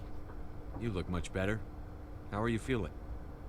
Dr. Chakwas assures me I am going to be fine. I was impressed with her knowledge of Asari physiology. Goodbye. You're in good hands. Dr. Chakwas knows what she's doing. I never properly thanked you for saving me from the Geth, Commander. If you hadn't shown up, I'm just glad we got there in time. So am I. I know you took a chance bringing me aboard this ship. I have seen the way your crew looks at me. They do not trust me. But I am not like Benezia. I will do whatever I can to help you stop Saren. I promise. Don't worry, Liara. I trust you. I know you won't let me down. It means a lot to hear you say that, Commander. Thank you. Tell me about yourself, Liara. Me? I am afraid I am not very interesting, Commander. I am not I very spend most of interesting, my time on remote digs, unearthing mundane items buried in long-forgotten Prothean ruins. You must enjoy something about it. I love my work. Seeking The out flirting is history's very lost awkward in this secrets game, and has a I special love appeal it. for me. You were actually touched by working Prothean technology. That is why I find you so fascinating, Commander. Huh. Sounds like you want to dissect me in a lab somewhere. What? No, I did not mean to insinuate. I never meant to offend you, Shepard. I only meant that you would be an interesting specimen for an in-depth study. No, that's even worse. Calm down, Liara. I was only joking. Joking? Oh, by the goddess, how could I be so dense? You must think I am a by complete the and utter fool. goddess. Now you know why I prefer to spend my time in the field with data disks and computers. I always seem to say something embarrassing around other people. Please, just pretend this conversation never happened. I'd like to know more about the Asari. We were the first species to discover the Citadel. We were instrumental in forming the Council, and we always strive to be the voice of peaceful cooperation in galactic disputes. My people believe we are all part of a single galactic community. Each species contributes something to the greater whole. Although we seek to understand other species, it seems few of them seek to understand us. The galaxy is filled with rumors and misinformation about my people. Like what? Most of the inaccuracies are centered around our mating rituals. My species is monogendered. Male and female have no real meaning for us. We still require a partner to reproduce. This second parent, however, may be of any species and any gender. I don't understand. There you go. Your species can mate with anyone? Mating is not quite the proper term, not as you understand it. Physical contact may or may not be involved, but it is not an essential element of the union. The true connection is mental. Our physiology allows us to meld with other beings. We can touch the very depths of their minds. It's called mind We sex. explore the genetic memory of their species. We share the most basic elements of their individual and racial identities. We then pass these traits on to our daughters. It is how we learn to grow as a species and how we develop a greater understanding of other races. What happens to your partner after the union? Every relationship is different. Some unions are a single encounter with both parents parting ways afterwards. Others can be more long-term. Sometimes an Asari and her partner will stay together for many decades. Do you know who Matriarch Benezia chose as her partner? She rarely spoke of her partner. Though I know my father, if you want to use that term, was another Asari. I thought you always needed another species to serve as one of the parents. Think about it, Shepard. If we were not able to mate with our own species, we would have died out long before we ever mastered spaceflight and left our homeworld. Union with our own kind is no longer common, not for the purposes of reproduction. Most Asari believe it weakens our species. Asari daughters inherit racial traits from the father species. If both parents are Asari, then nothing has been gained, or so conventional wisdom would hold. I am what is sometimes called a pureblood, though no Asari would ever be cruel enough to say the word to my face. It is a great insult among my people. It is possible Benezia's partner was embarrassed by their union. She may have been too ashamed to publicly acknowledge me as her offspring. Maybe she wanted to. What do you think her hair is like? Something could have happened to her. Maybe Do you think that's hair?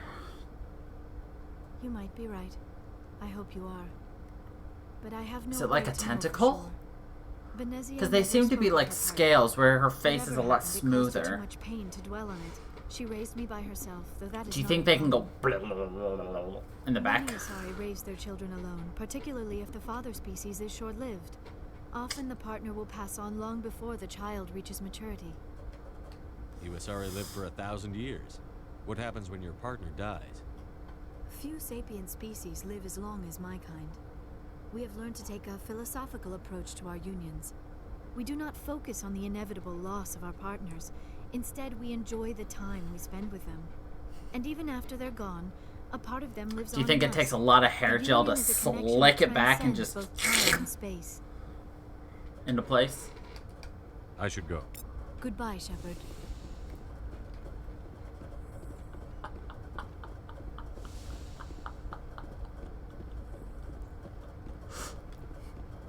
I feel like I'm making you uncomfortable with all the tentacle talk.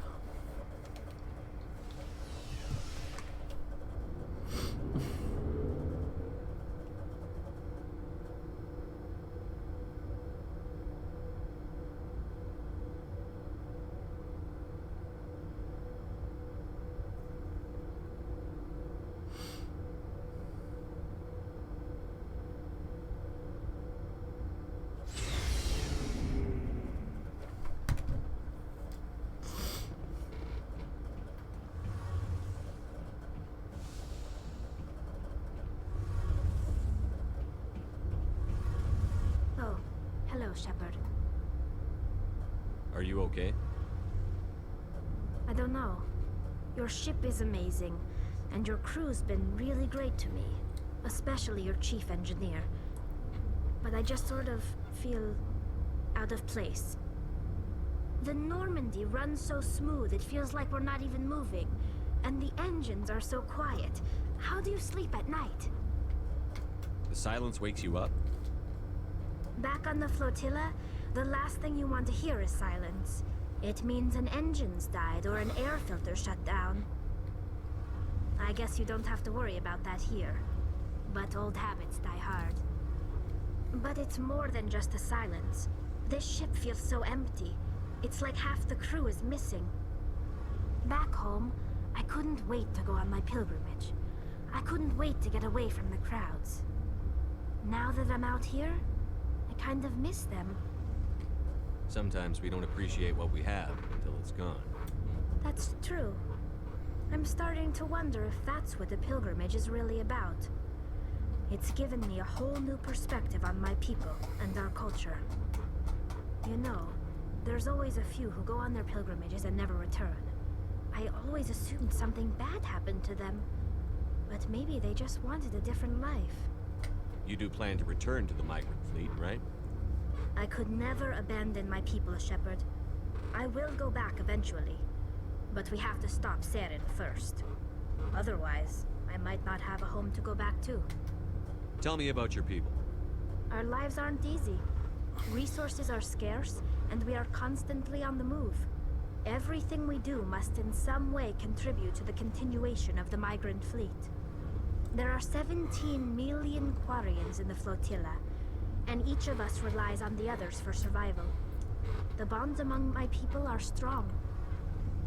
Unfortunately, we have had to surrender many of the freedoms and civil liberties other species take for granted. Think about that. Her entire species is only 17 million people. What kind of freedoms? Well, it's illegal for parents to have more than one child. If our population grows too much, it would strain our resources to their breaking point. Of course, we also can't allow our numbers to become too few. If our population is in decline, the rule against single births is temporarily repealed. In extreme cases of population decline, incentives are even offered to encourage multiple births, though the Conclave hasn't had to take such measures in nearly a century.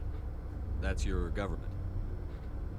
The Conclave is our civilian branch of government. Each ship can elect a representative to serve on the Conclave and make decisions that affect the fleet as a whole. On matters that affect an individual ship, however, the captain has the final say. It's a tradition that dates back to the early days, when the fleet was governed by martial law. Fortunately, most captains nowadays are smart enough to have an elected council from their crew to give them advice and guidance. So the ultimate power rests with elected officials. In practice, the Conclave and the respective council for each ship tend to set the rules that govern our daily lives. But in theory, we are still under military jurisdiction. The 5 top-ranking military officials in the fleet serve on the Admiralty Board. These 5 have the power to overrule any decision by the Conclave in case of emergency. To do so requires unanimous agreement among the Admiralty, and they can only do this once. After that, the entire board must resign their posts. It's a safeguard that served us well. In nearly 3 centuries, the Admiralty Board has only overruled the Conclave 4 times. I want to know more about the Geth. I doubt I can tell you anything you don't already know. It's been almost 3 centuries since they drove my people into exile. All I know is the story of their origins. What they were when we created them, and how they turned on us. Interesting. The Geth were originally created to serve as an automated manual labor force. Initially, their intelligence was as limited as any VI. Over time, we made small modifications to their programming to allow them to perform more varied and complex tasks, bringing them closer and closer to true AI status. How come the Council didn't step in and stop you? This wasn't true AI research.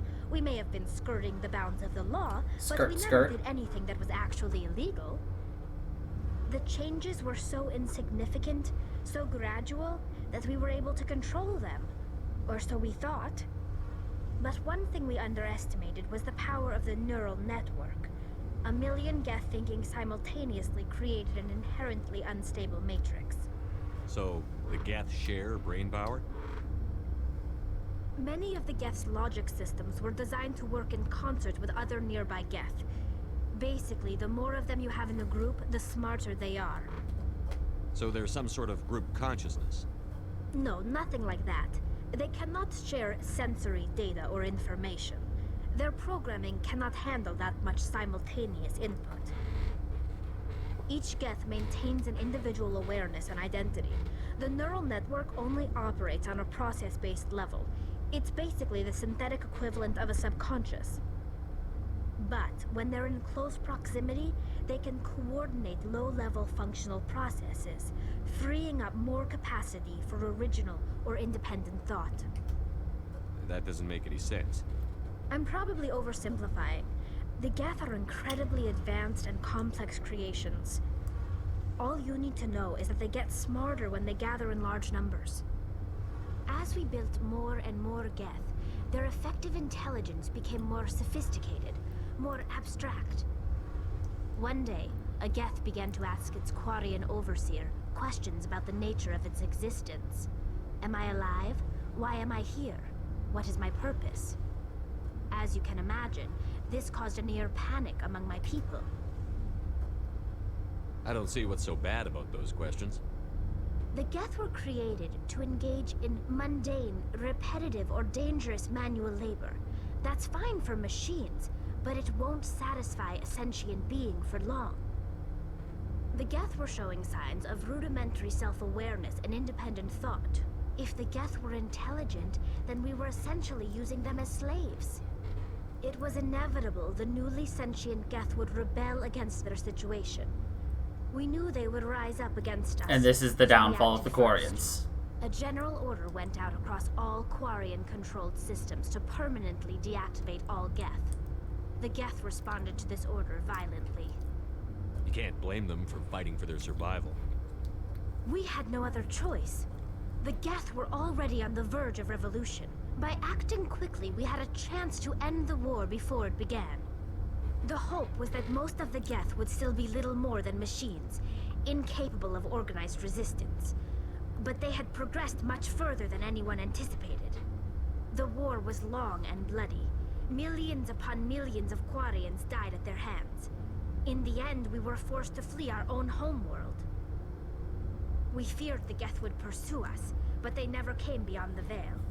Now we drift through space, exiled, searching for a way to reclaim what was once ours. It's hard to feel sorry for you.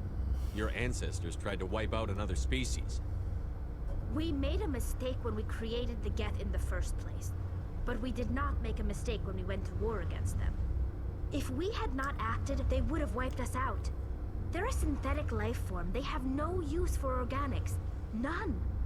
Why do you think they cut themselves off from the rest of the galaxy? Why do you think they've killed every organic being who's ever tried to contact them? They didn't kill Saren. What does that tell you? The Geth are not innocent victims in all this. They're the enemy. They want to destroy us. Not just the Quarians. All organic life. That's why they've joined up with Saren. And that's why we have to stop him. I want to know more about the pilgrimage. When my people reach maturity, we leave our birth ships and seek acceptance with a new crew. It's necessary to maintain genetic diversity among the fleet. But no ship wants to accept someone who will be a burden on them. So, to prove our worth, we embark on a pilgrimage. We set out alone, leaving the flotilla and our families behind us. We only return once we have found something of value we can bring back to the fleet. This is presented as a gift to the captain of the respective ship we wish to join. If the gift is accepted, we are welcomed into the crew. Can a captain choose to reject the gift? That doesn't happen often. Most captains are eager to increase the size of their crew. It increases their own standing in our society. Even when the gift is not particularly valuable, the captain usually accepts it out of a sense of tradition. However, there is a stigma to presenting a substandard gift. It's not the best way to make a good impression on a new community. Most pilgrims don't return until they find something worthwhile.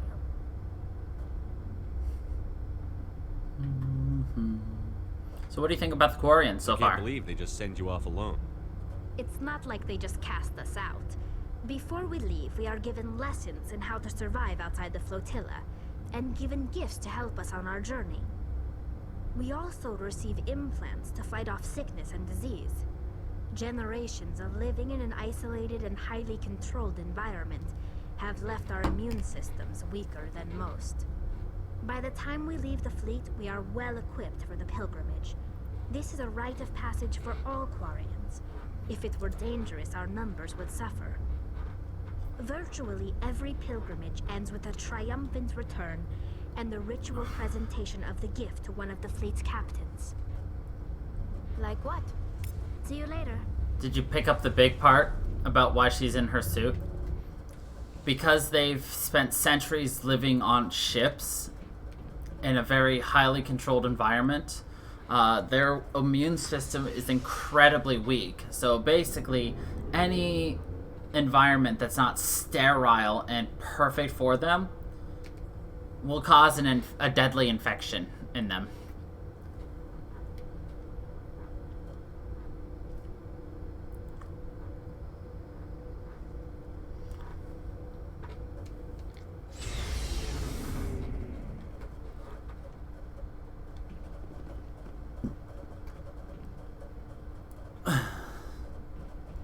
I think they're a very interesting race. Remember, like I said, they're technophiles, and I've always enjoyed more of the smart people. If anyone has to take over for Captain Anderson, I'm glad it's you. I'm not sure about having non-humans on our ship, though. Non-humans? We're all on the same team here, Presley. With all due respect, sir, that's what they said about Nihilus. Look how that turned out. Speak freely, Presley. I want to know if you have a problem with non-humans. It's not that, Commander. Humanity has always handled its own problems. Saren attacked one of our colonies. We should be the ones to stop him. We don't need their help. Some people think asking for help is a sign of weakness. That's just being stupid and stubborn. No matter how strong you are, allies can make you stronger. I guess so. Maybe I'm just stuck in the old ways of thinking. But don't worry, Commander. This won't be a problem. Carry on, Presley. Yes, sir. Presley doesn't like them aliens.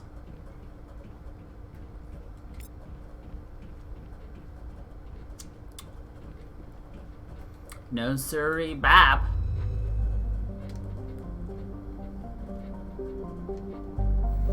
But going more into my opinion on the Quarians, we learn a lot more about them, obviously, you know, in the second and third game. So it's not like we're done learning about the Quarians. But they're a very proud and stubborn race. Like, they believe their way is the only way, and I think that kind of thinking is what gets people in trouble, you know? It's like, it's only what I think it is. Type of deal, you know?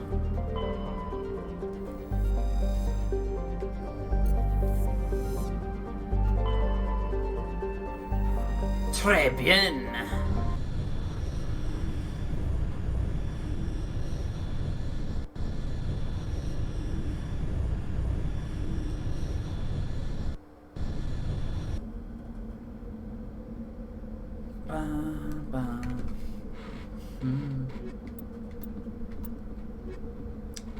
See, our squad is perfectly balanced. We are 100% combat, Tali is 100% tech, and Liara is 100% biotic. So between the three of us, we are completely setamundo.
don't know what Liara mostly uses.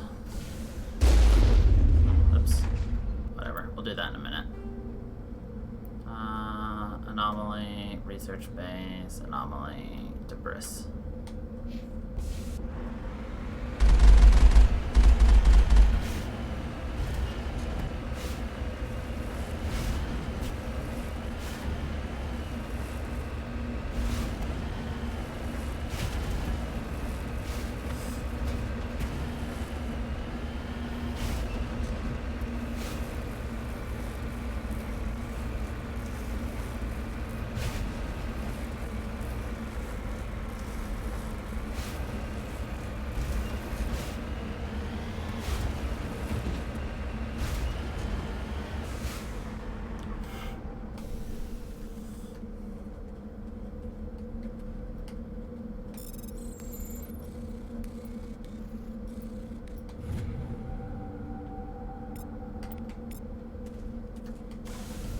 I like how we just, like, slightly rotated in place.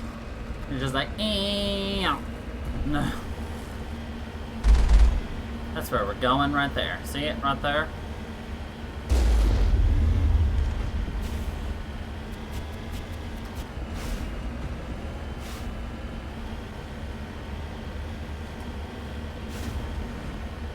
Enemy contacts.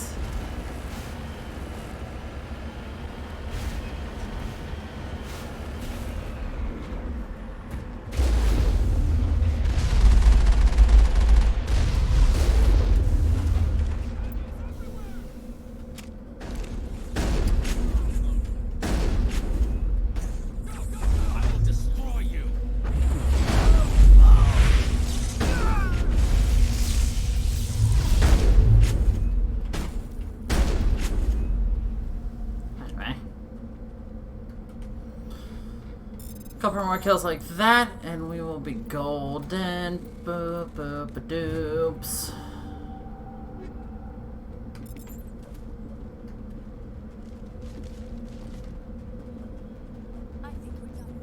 That we are, Liara.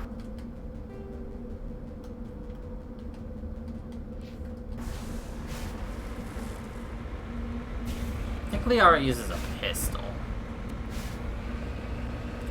She's not very accurate. She's more, she uses her biotics more than she uses a gun. So.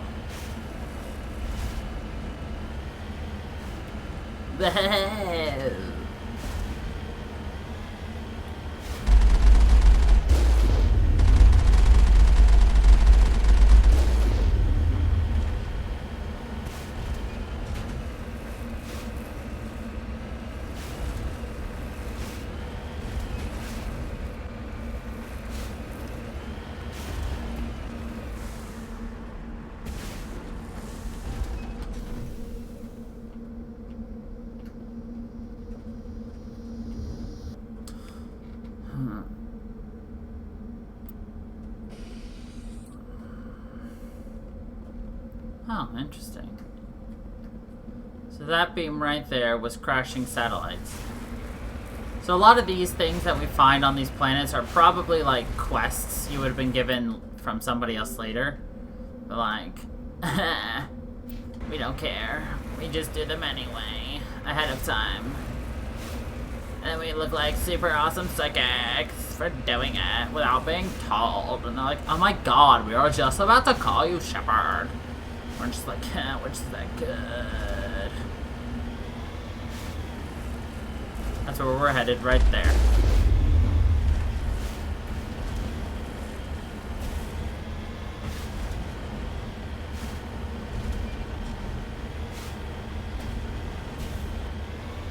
Yo, what's up, Ash? How you do? She does have auto-aim, but the issue is she doesn't have any, skill points to put into any of her weapons, which actually makes your weapons much weaker and even less auto-aim-tastic.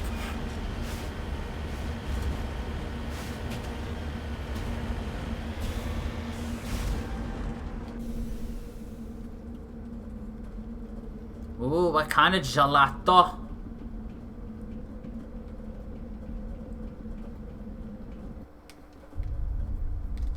Is it tasty gelato?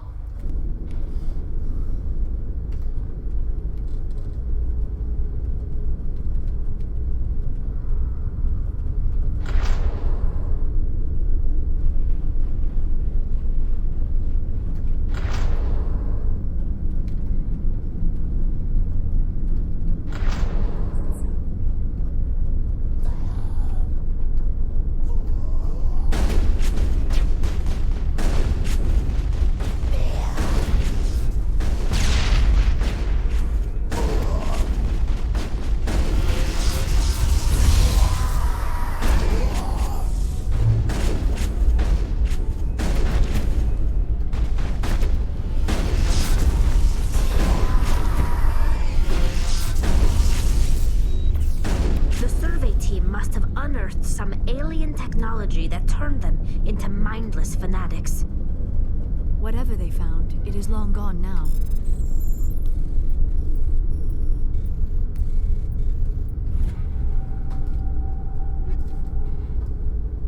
Oh, I love Talenti's. Oh, their coffee ice cream is so good. Yeah, definitely grab Talenti's when it's on sale because, oh, it is so worth it.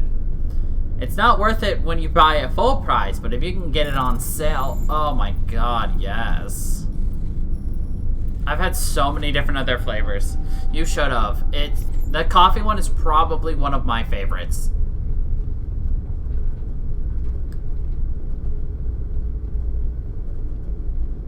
That's something to think about for next time.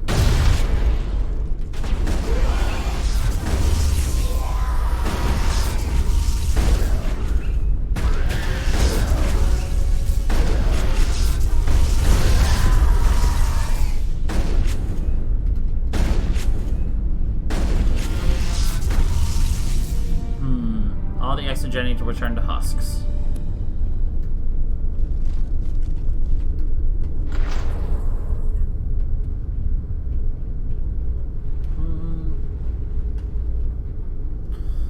Ooh, pumpkin pie. That sounds interesting. I'm sometimes iffy when it comes to pumpkin pie flavored things, but, you know, sometimes it's just on point, you know?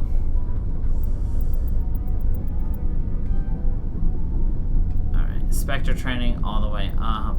Perfect. Start increasing our combat armor. You're, let me give you some first aid.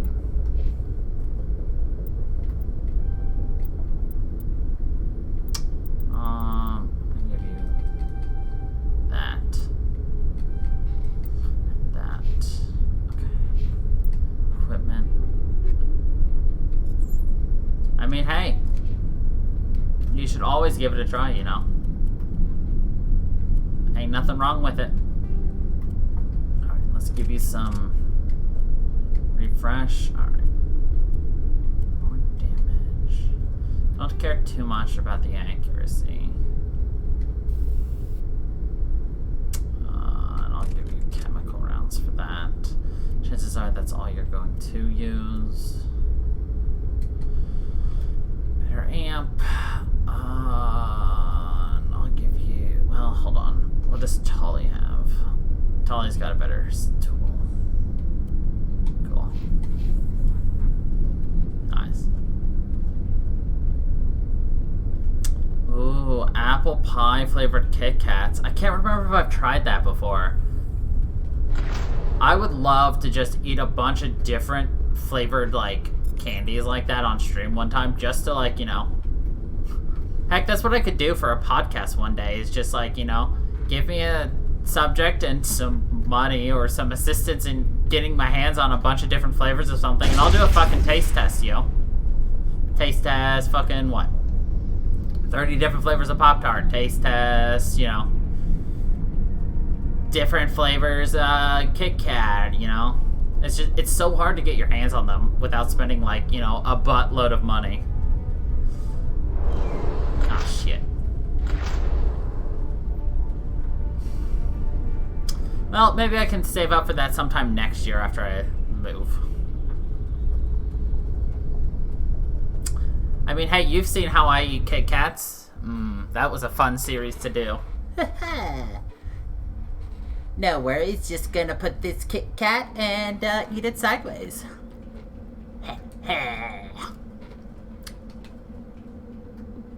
So I heard this bothers you. Unfortunately, I ran out of ideas for that series. Honestly, I'm truly sad that I ran out of ideas. This place looks abandoned. But nobody would give me ideas because they didn't want to see me do it. According to these data logs, the survey team unearthed some kind of alien technology.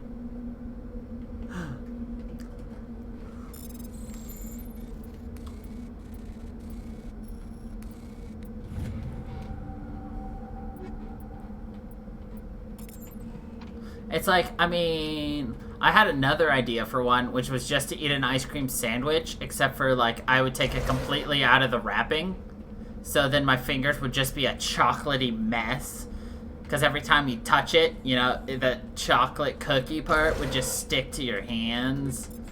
I got that idea because I think it was Ash who said, ugh, the fact that you were manhandling it bothers me the most. And I'm just like, oh, really? Manhandling things? Well, I just got an idea.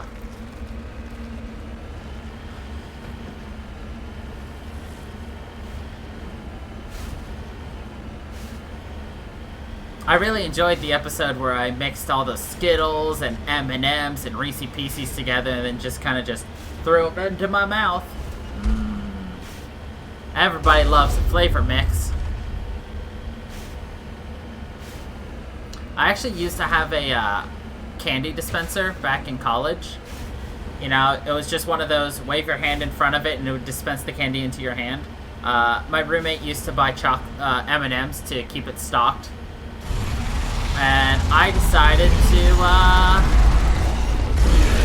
put some Skittles in it one day.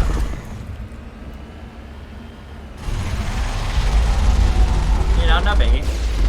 Everybody likes to taste the rainbow.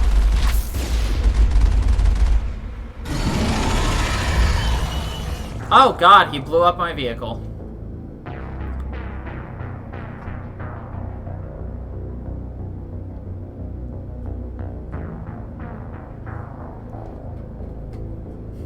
Rip.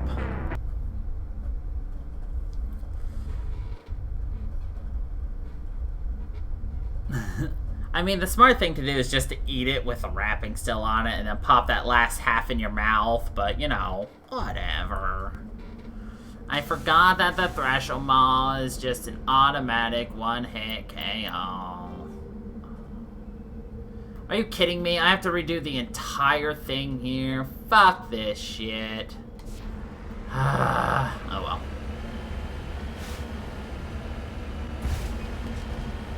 This is why I hate this game sometimes.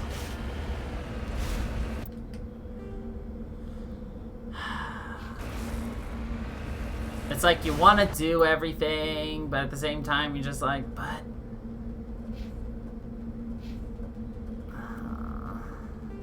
yeah, you can tell that we had, you know...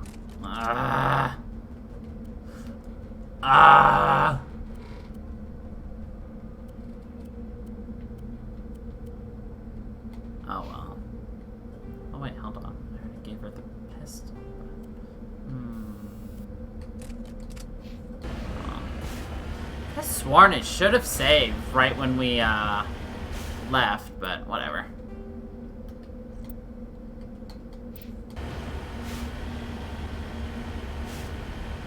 I was thinking of doing a serial one actually where I did just that. I was thinking if I'm like, I don't know if that actually bothers people. That's more like just a preference. Interesting.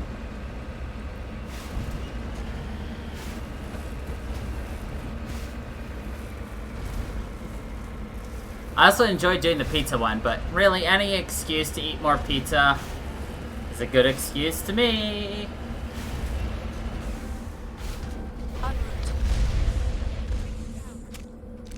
I will destroy you.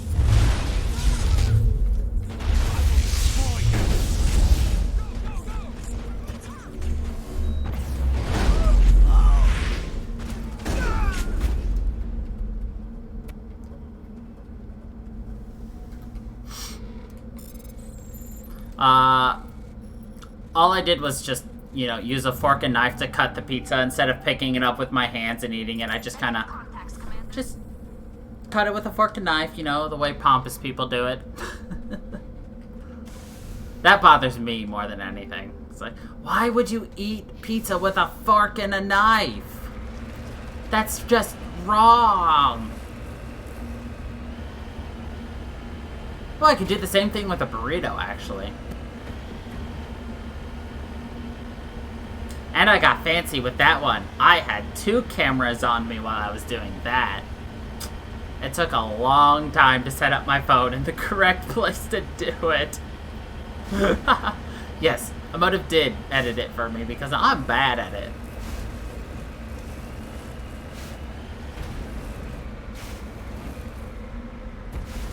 But I got fancy. Nah, I mean, it was a deep dish pizza, but you don't need to use a goddamn... you never need to use a frickin' fork and knife for a pizza. Just eat it. You need to see it? Okay, I can send it to you. Actually, I can just kind of... Oh, wait, no, I don't have YouTube pulled up right now. I closed all of my tabs. Of course, I'll send it to you after the stream. And we will actually save this time. Actually, let's do it now. That way, when we inevitably die again, we start here. Frickin' game being dumb.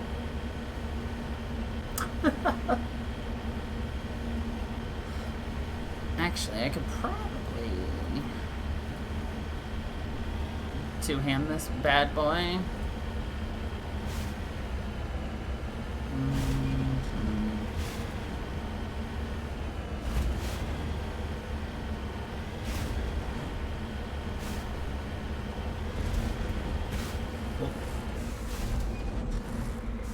Understood.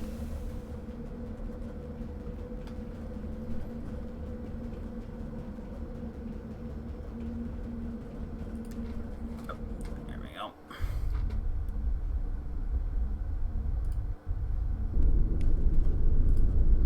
Here it is. Let's just copy that. Pop over to here. Pop over to you. Oh my god, I hate Facebook sometimes. And paste. There you go. Oh, actually, if you want to watch my first journey through Pokemon Sword and Shield, I'm posting my old VODs up on Sundays. Gotta get those views, yo.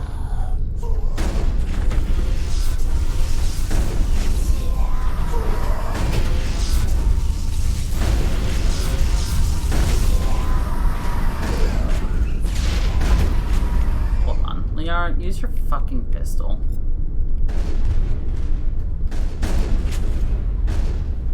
The survey team must have unearthed some alien technology that turned them into mindless fanatics.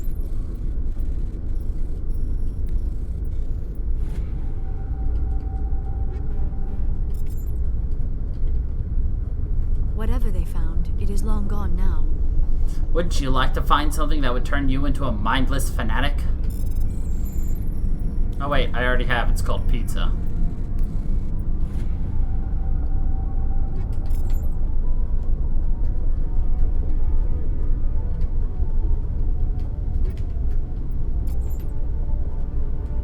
Leo. Okay, Liara, you should have a better armor now. Slightly.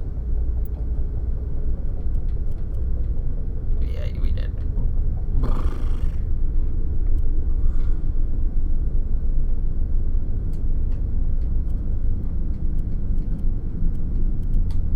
Okay, now upgrade our squad.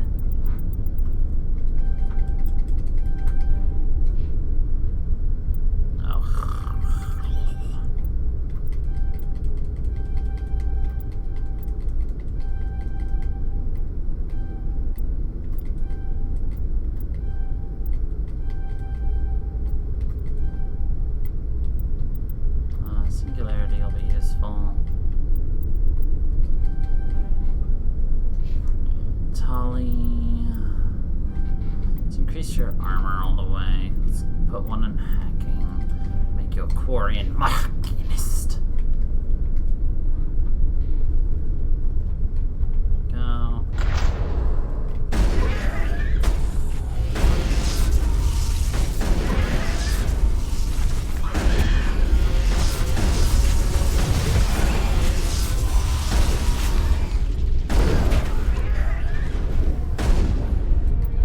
Go. Nailed it.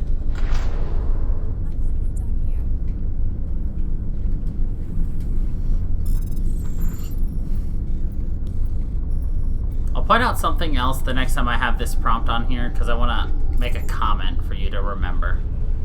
Or I'll just make the comment because none of us will remember it later anyway, so let's just fly through here.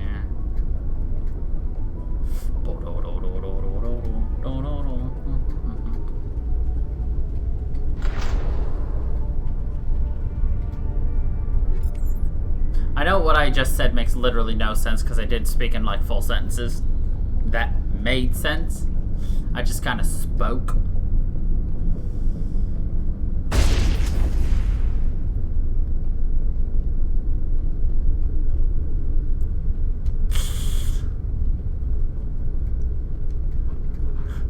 Okay, so I may have gotten very anxious and hungry for the pizza, so the pizza wasn't 100% cooked on the bottom because I was really hungry and I wanted to record it because I'm an idiot.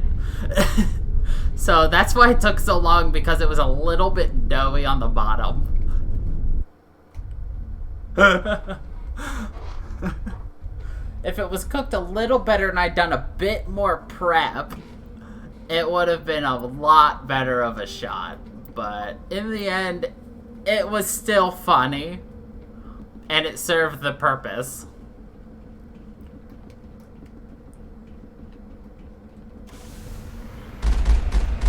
What brand? So, that is a brand I just discovered at my grocery store. I think it's called... This place looks abandoned. I don't remember what it's called, actually. I can screenshot it, because actually I had that pizza for Thanksgiving. So I will take a picture of it and send it to you, if you want to know the brand and everything. But I'd never seen it before, like a couple months ago. So, they do deep dish. So, it's nice. It's tasty as hell. According to these data logs, the survey team unearthed some kind of alien technology.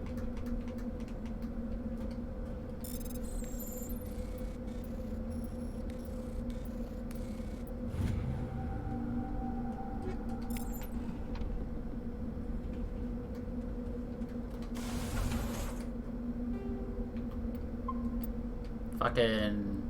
We're not getting blasted by this again. Oops. There we go. Now we're fine. No problems now. Now when we inevitably die, it won't take us long. Thanks, autosave, for not autosaving. That's okay.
Our vehicle almost exploded. But it didn't!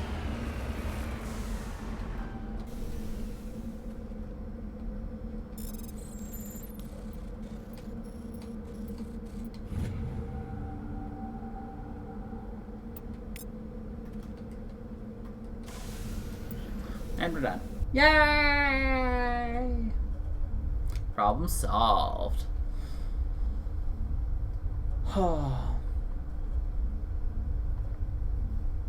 It is nice and nostalgic, though, replaying Mass Effect. I love it.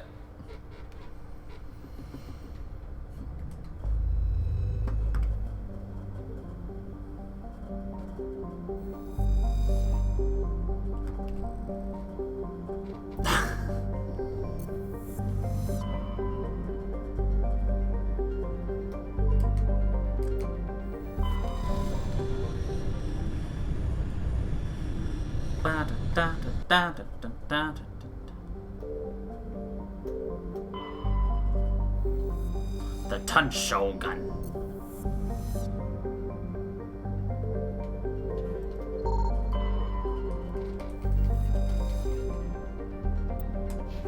Ah, wrong button again.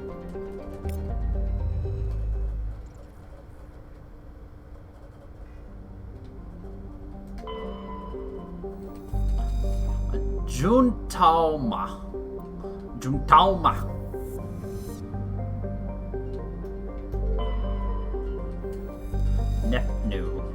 Nepno.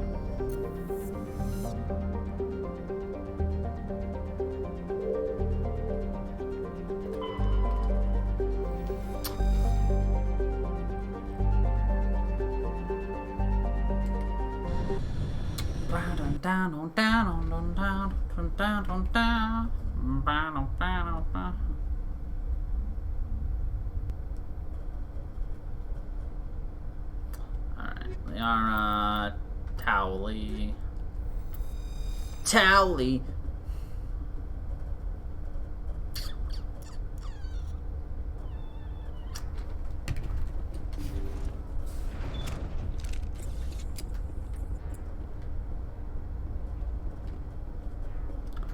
So did you get anything super fun for Black Friday, Ash?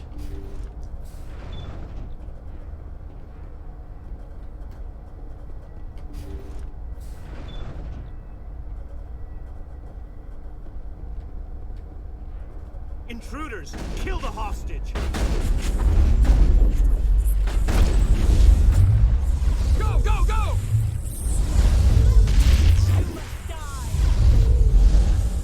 You must die! I will destroy you! I will destroy you! That's some noises you're gonna need to get used to. I've lost shields! I will destroy you! Kill you!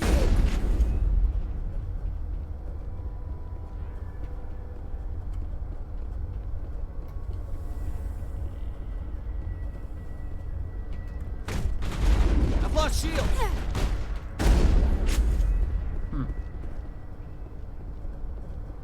All clear.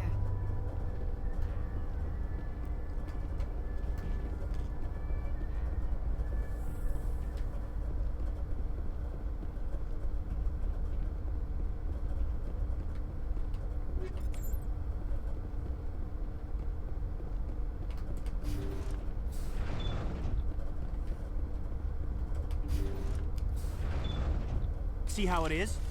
You write letters and everyone ignores you. Force is the only thing people appreciate.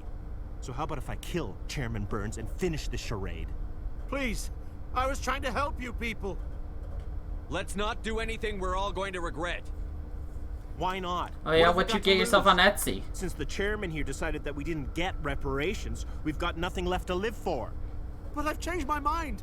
Seeing you all, it's clear that you all deserve... You had your chance. Some L2s are nearly crippled from side effects of the implants, but you voted against reparations. Think about this. Burns is the one man who can help you. Yes, if you release me, I can take another look at the reparations request. What, we're supposed to trust you?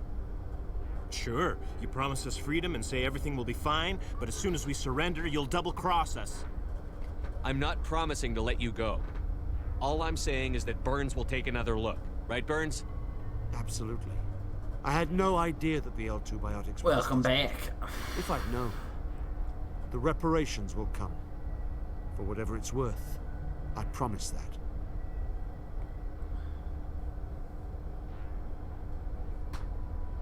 You're right. I don't want to die. Maybe something will happen this time. We surrender. Thank you, Commander. I thought I was dead when they took me. I'll see to it that the reparations discussion is reopened. I didn't know they were so desperate. A 5th Fleet cruiser will be by shortly to pick you and the prisoners up.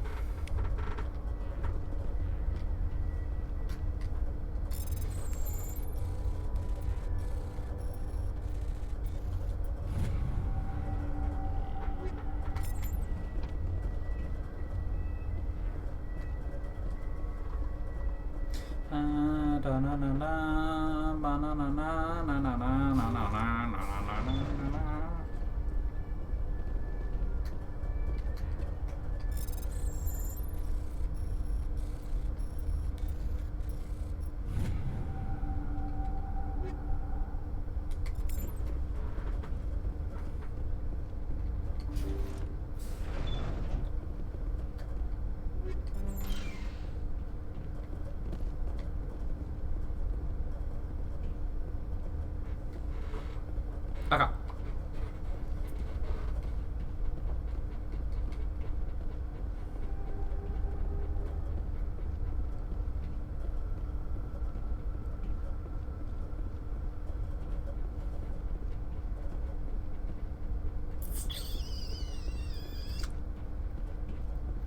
Oh, that's another mission in Commander Shepard's belt.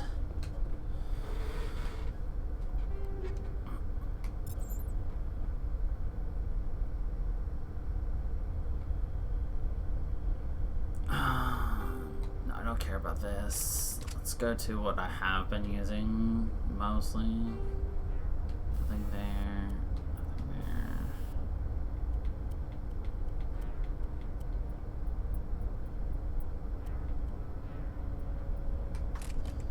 Okay. Sworn we got something new. It might be here.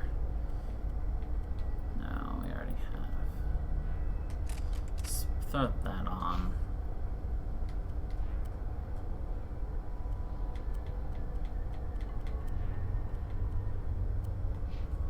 Actually, well, we can. Nice. Anytime we can upgrade our armor is a good day. Because we're kind of hurting.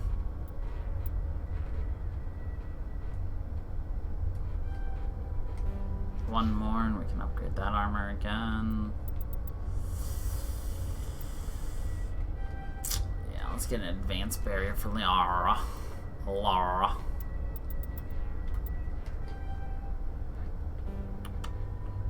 Cool. Excellent. And moving on forward. Let's leave. Let's get out of here. Shower.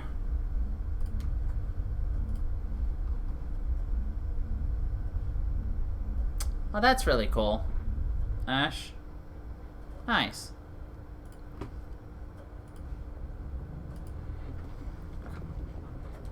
Message coming in. Patching it through. Thank you for dealing with the hostage situation, Commander. Chairman Burns was quite impressed by the way you resolved the situation peacefully. Your assistance above and beyond the formal duties has been noted, Commander. 5th Fleet out. 5th Fleet out. Okay.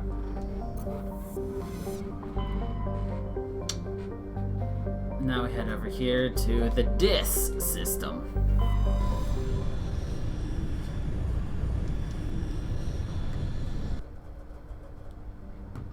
Jartar.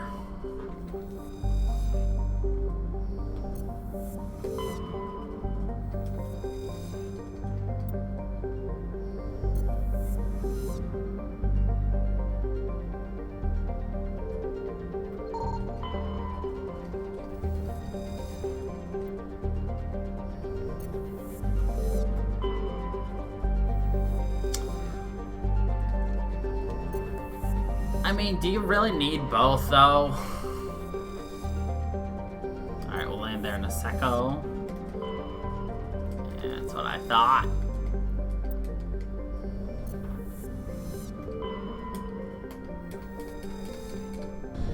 There we go. Ow, my knee.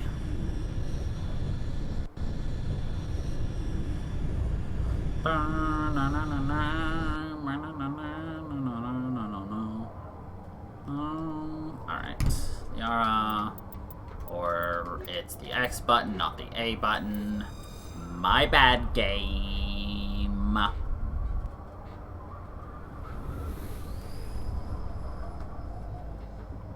Fair, fair.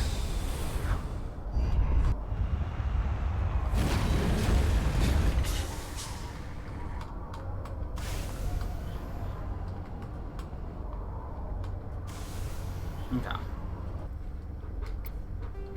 What are we looking at here? We've got Syndicate Hideout, an anomaly, 2 anomalies. Wunderbar. Yeah.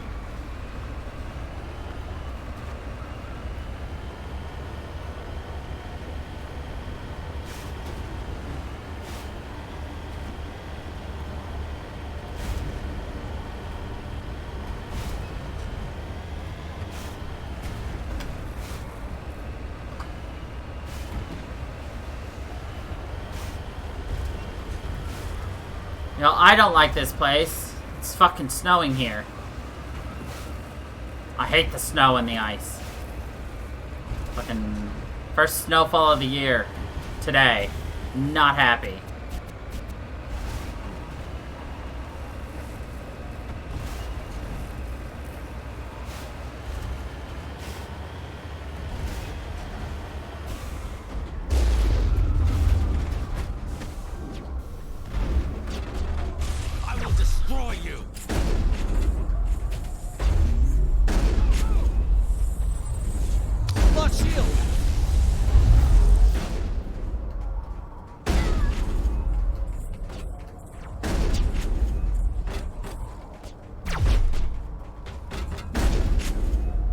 Oh yeah. But it's so cool looking, isn't it, Ash? For context, Emotive, I just sent Ash the Pokeball I sent you earlier today. Like, it looks so cool, but like $100 for that thing. Oh, and it specifically says, do not throw it. Do not. But yeah, if they were getting a Yeet Ball, I'd be more likely to get it. Because the Yeet Ball's a bit more applicable to me. But...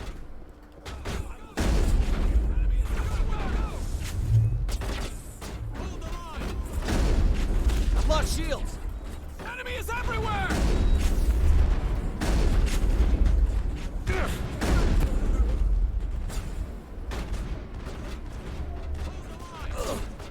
Right, I wish I could afford expensive, just toy hobbies.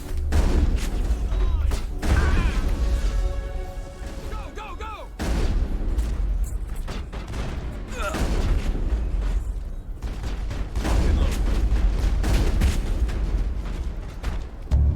Crime Lord defeated. Hell yeah. All clear. Yeah, Yeet Ball's funnier. Because of the way I use it. Get into battle, yeet it. If we don't get it, well, we're moving on to the next Pokemon. Well, that's a butthole. But the thing is, everybody loves the Master Ball. I think the Dusk Ball would be cooler, personally.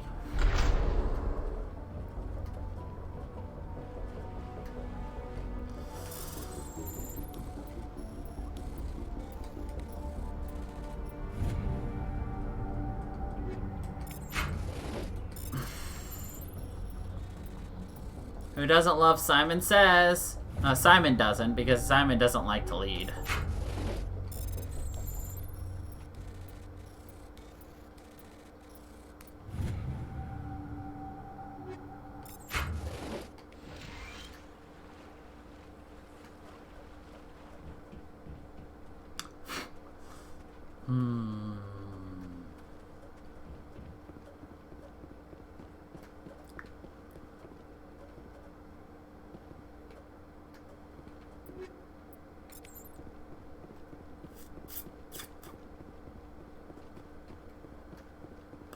See, I personally don't like the grenades in this game because they're just very unwieldy to use. Like, you have to hit the select button to use them. And then you have to hit the select button again to detonate it. But to hit the select button, I have to take one of my hands off the controller. Either the one holding, you know, the right side, which is aiming, shooting, running, or the move stick. Not the best option. Needless to say, the grenades did not come back. And it was a good decision to remove.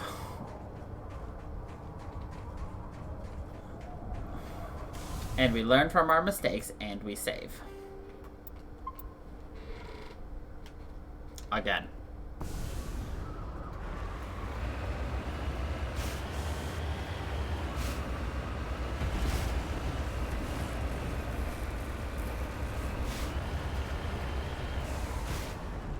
Understood.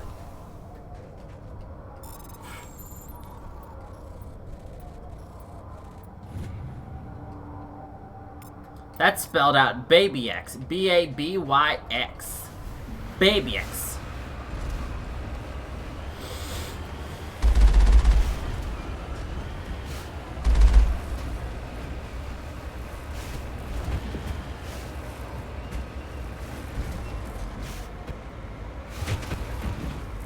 Come on, you stupid makeup. No, no, no, no, no. Come on. Come on. Come on, you metal Skyrim horse. Get that traction. Now climb! Come on. Just get that angle. Get that good angle. Come on. There we go.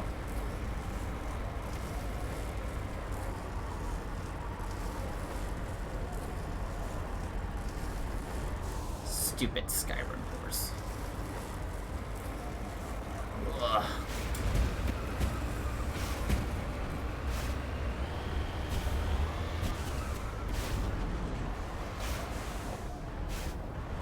Go for the one up here first.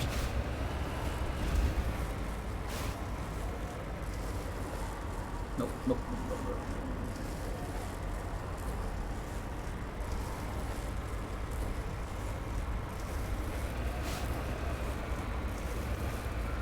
See? If there's a will, there's a way. Securing point. And my name's not Will.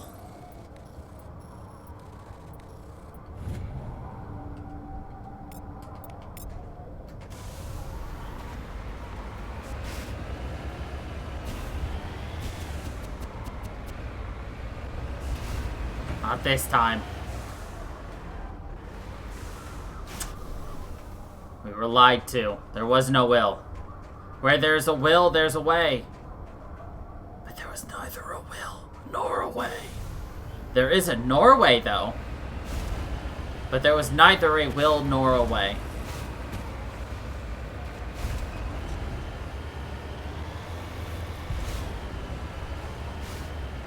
There is a will Norway.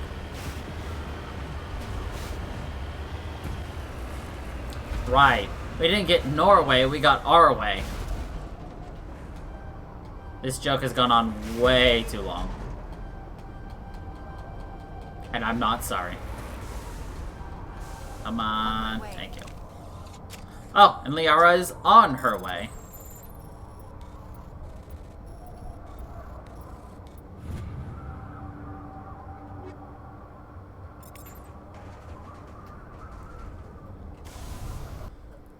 Is there really a wrong way? Nope, that's everything. Cool.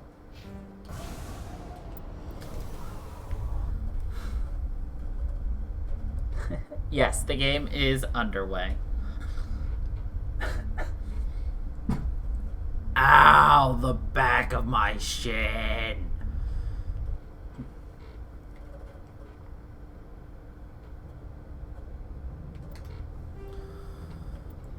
Okay, assignments.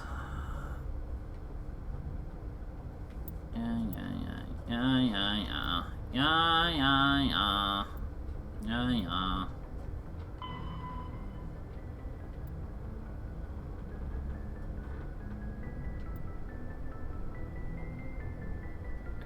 The other one's in a different place. Okay, we have to go speak to Kaku.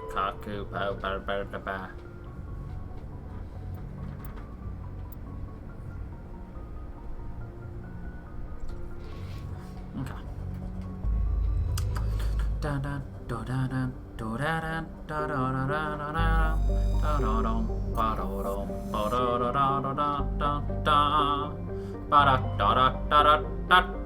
dun.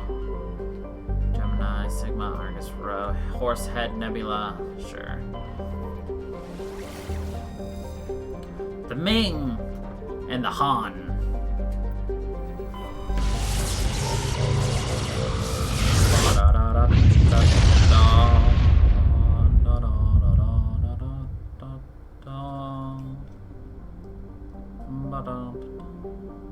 Ew, there's more snow coming tomorrow. Why did you tell me that, phone? I am now sad.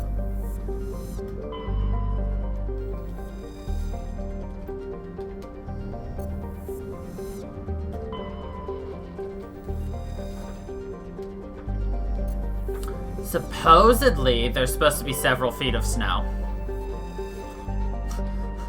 So I got an email from work today, and they're just like, just to let you all know, those of you who have a telework agreement, which is all of us, even if your installation has a snow day, and you are not to come into work, because you are on a telework agreement, you are still to show up for work and work your full day at home.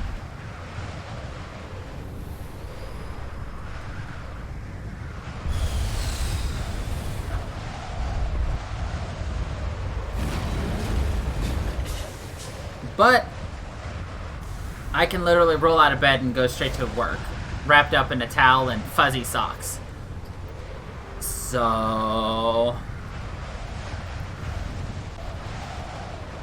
it is a sacrifice that I can take. I also can wrap myself in a fuzzy blanket. So truly, in the end, it doesn't really matter. Because I can drink hot coffee and hot cocoa wrapped up in a warm blanket and fuzzy socks. And then hop in a warm shower if I need it. And I can get a fuzzy little kitty to sit on me too. So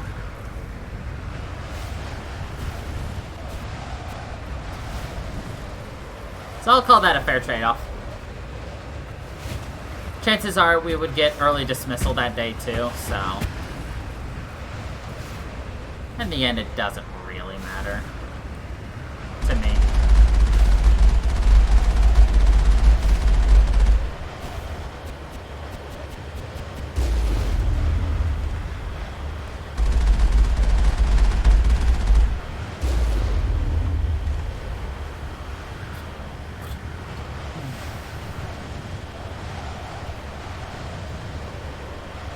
I wish the market would show up on the actual map where you're driving to. Make planning and figuring out if I actually have to scale a stupid mountain or not easier to figure out. But in the end, I usually go the hard way over the easy way. See, I could have driven around this mountain to get here, but like, where's the fun in that?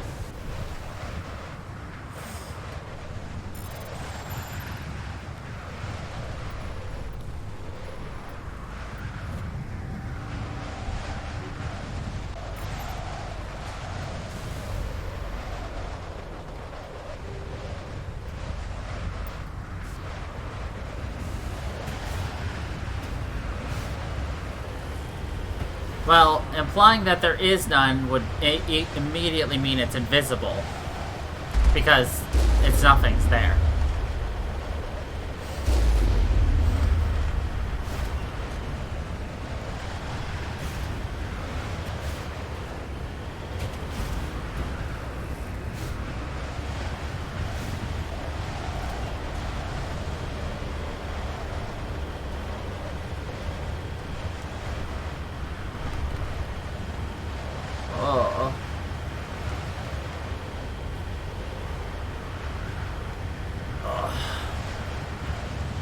Oh, if anyone's curious, they actually released the, like, because officially today, the Pokemon Go Beyond starts, so you can now go up to level, what is it, 60 in Pogo?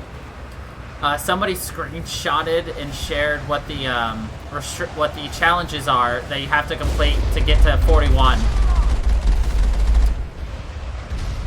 One of the challenges is to catch 200 Pokemon in one day. That's one out of the 4 challenges you have to do to get to level 41.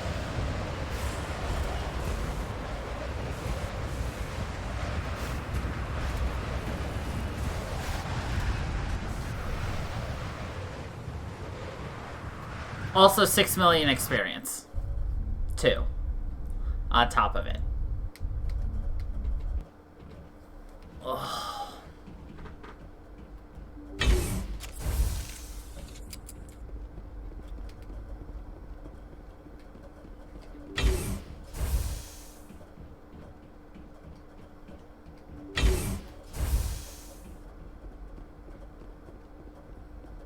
Watch out! Locked and loaded.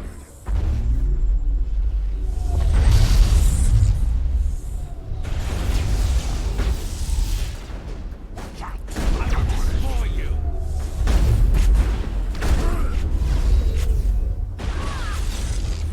I will destroy you! I will destroy you! Shield disabled. I've lost shields.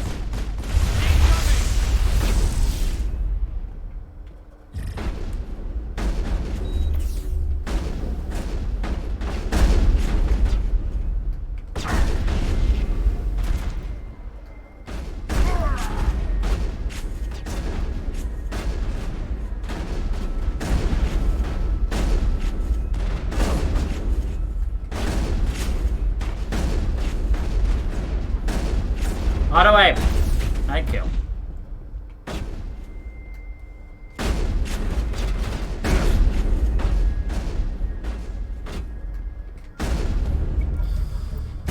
There we go. Area secured.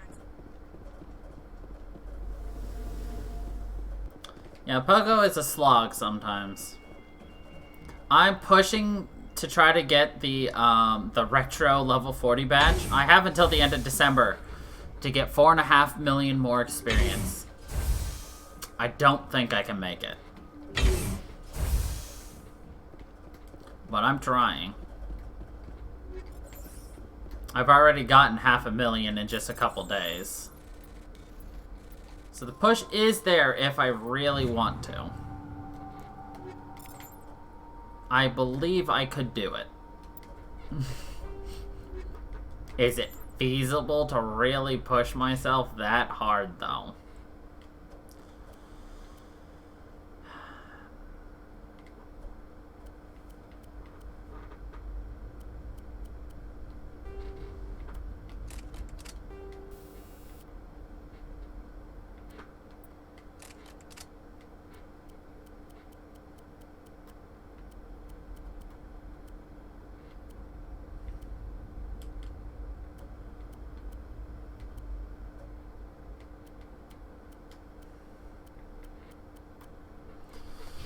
Alright, Tully. You're not gonna probably get a better skimmy.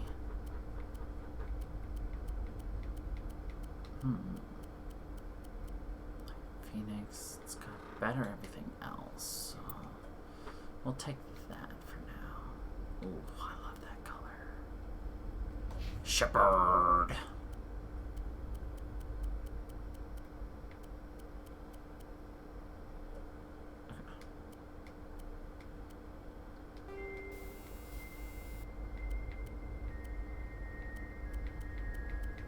Nothing better. Squad goals.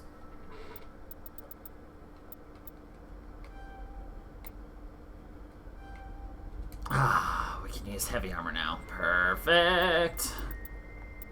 Let's get your sorry scientist up, and then you start working on pistols. So I can upgrade your shotguns.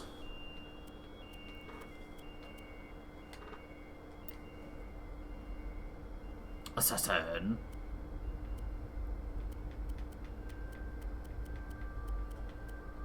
Cool.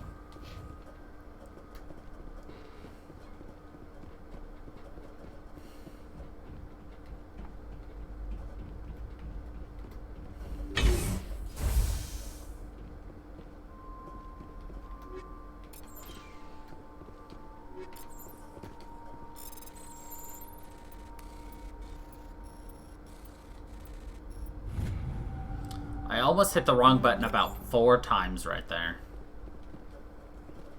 To be honest. That would have been embarrassing.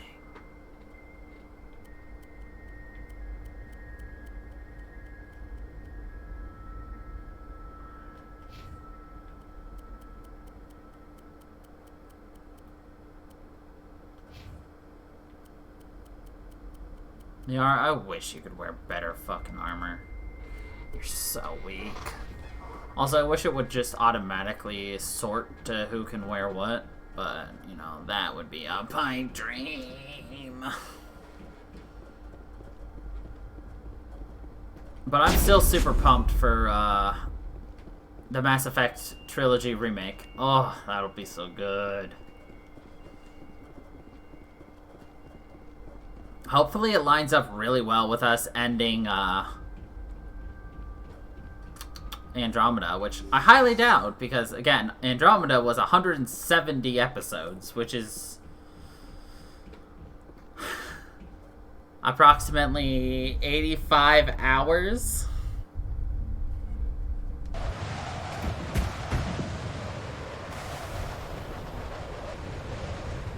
Give or take.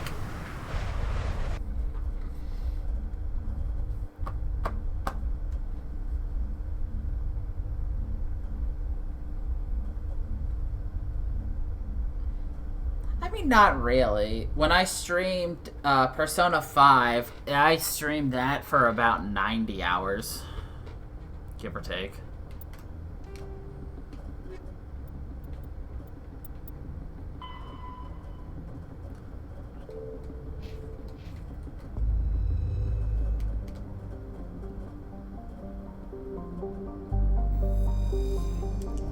That's another game I'm gonna restream as well, by the way.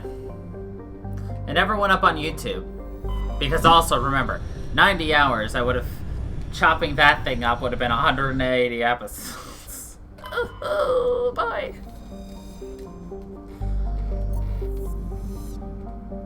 Granted, it won't have my initial reactions on it. But then again, I also had watched somebody else play it. And I'd watched several speedruns of the game. So... Yeah, the speed run for Persona 5 also takes about, what was it, 20 hours? Maybe?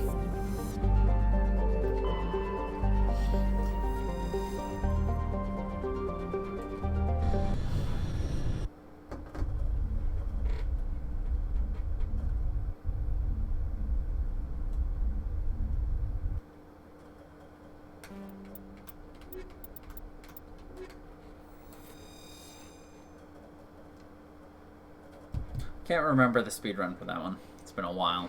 It's been a hot minute since I've rewatched that.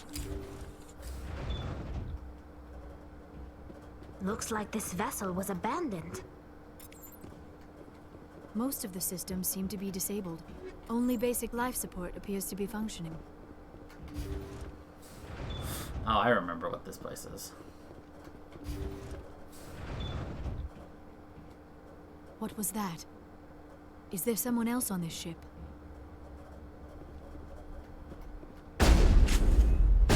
Somebody set that trap. The whole place could be wired. I love how they said it was a trap. All I did was shoot it.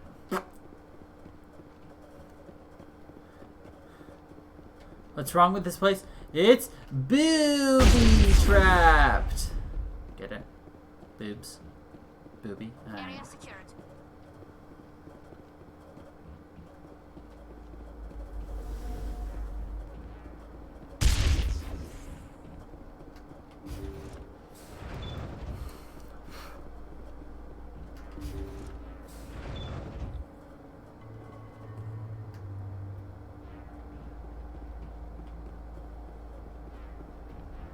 say Jacob's gone. They say his brain isn't functioning anymore, and they want to shut off his machines. But Jacob's the only thing in the world that matters to me. I don't know how to help him, and it's tearing me up inside. I just feel so helpless, so damn angry. Dr. Smith gave me some meds to calm down, but I didn't take them. I can't. Not until I figure out a way to help Jacob. I won't give up on him. I won't!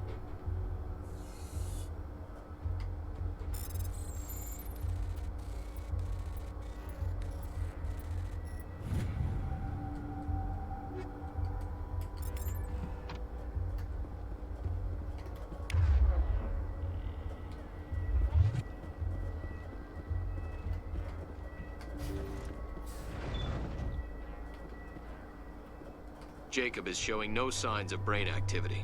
There's nothing more we can do for him. He wouldn't want to be kept alive by machines, so we're going to disconnect the life support. Dr. Smith is worried about Julia's reaction, though. She can't seem to let Jacob go. The stress is making her implants flare up, causing intense migraines. It'll probably be easier for everyone if we don't tell her until after we shut the life support down. Give her a chance to. Julia, what are you doing here? Why are you...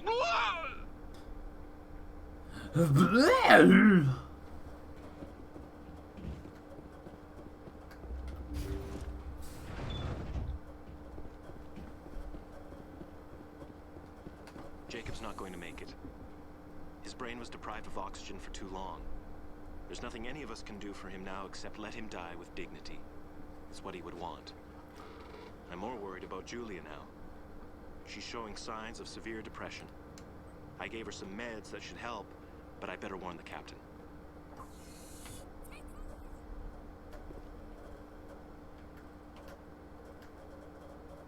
I will destroy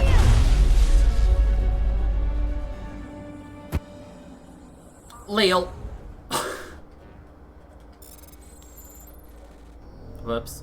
I was not paying attention.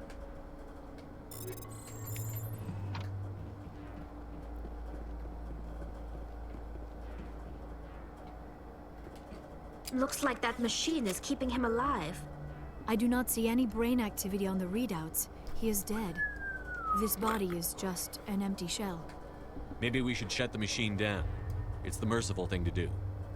It is your decision, Shepard.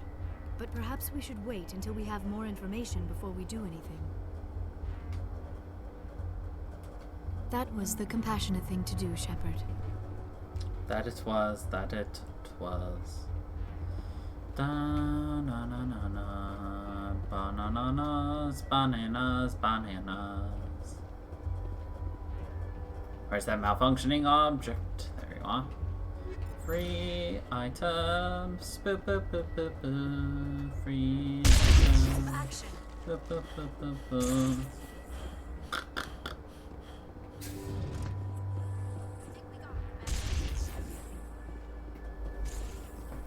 These guys keep setting off traps. Tch. Noids. Noids.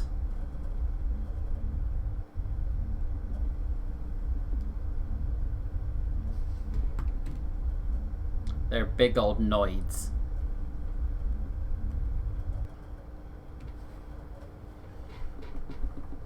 Please don't turn off your console. We would greatly appreciate it if you did not turn off your console. Alright, we're out of Gemini Sigma. Now we're going to the Argus Row. Arg, Pirates Row.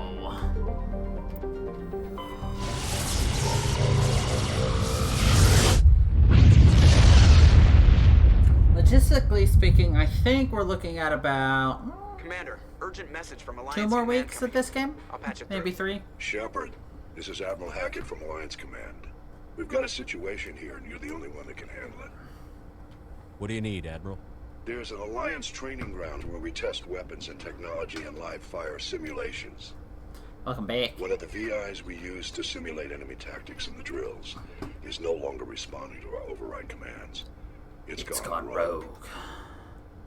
Are you telling me this computer is thinking on its own?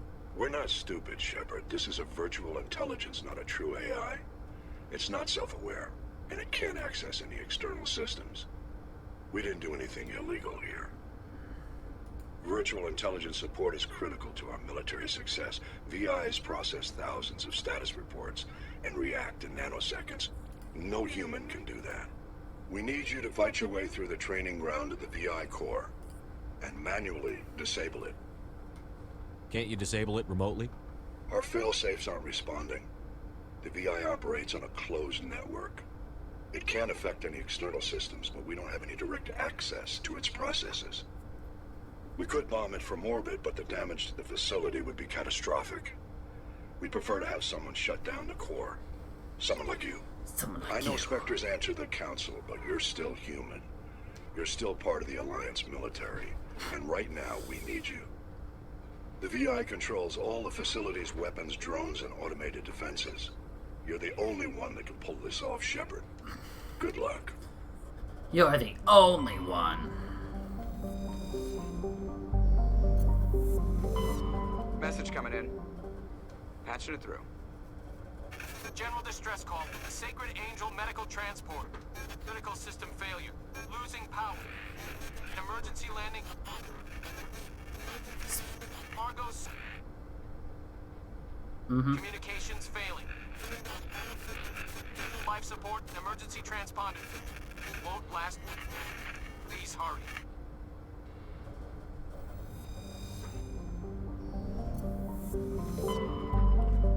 It's like, we need help immediately. And we're just like, okay, moving on. You must survey the other planets first. Alright.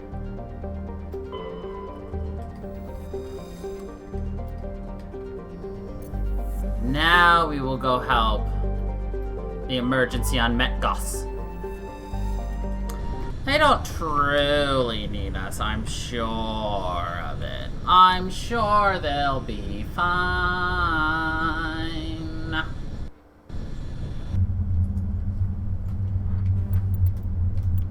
Keep forgetting it's X first, then A. Buttons, blue, then green, my dudes. Your shore, which shore? Is it a lake shore? A river shore? A beach shore?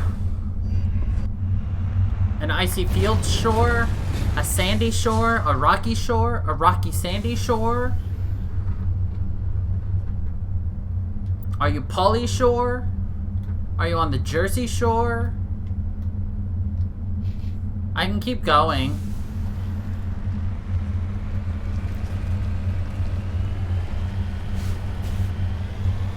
No. You're gonna hear it until we get off this planet.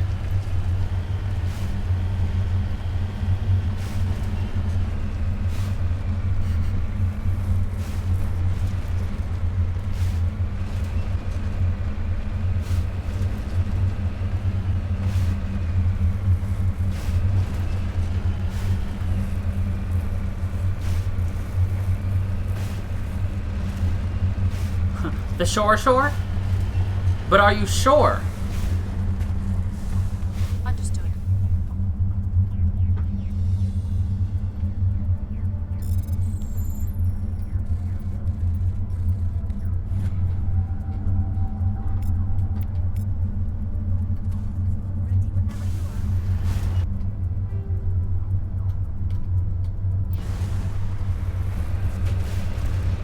The surest of shores.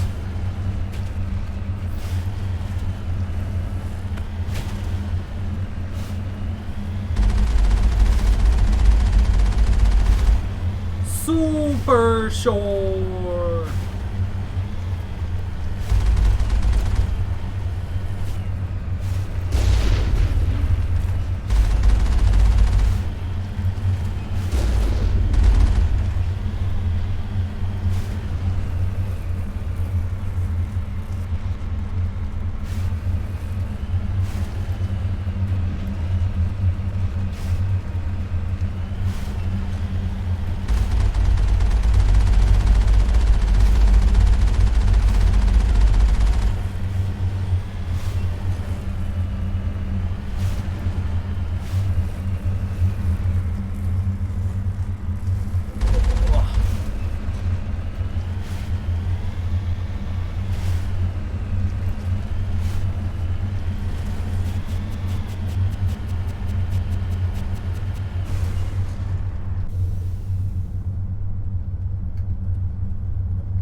XXA.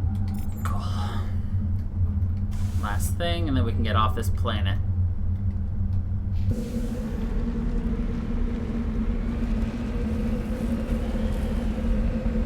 The noise slightly changed, but not completely.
Oh, my back.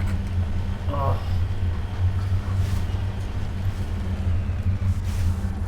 En route.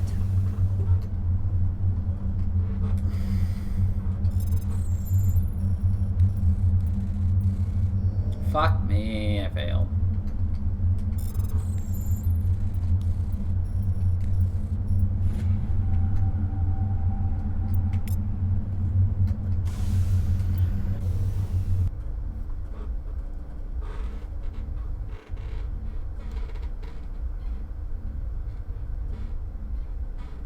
You're clear.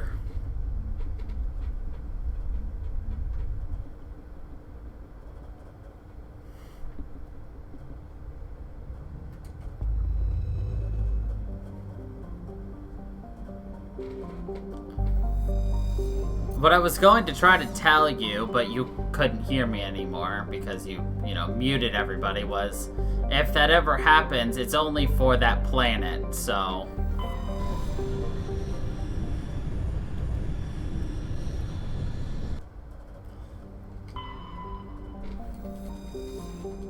Also, can you go look for those Twitch CC add-ons? I might just put it in just for people who need to have me muted for any reason can actually still get a really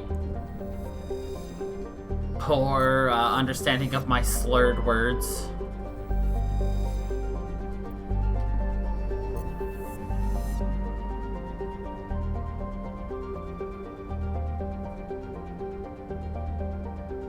Seeing as I do not enunciate.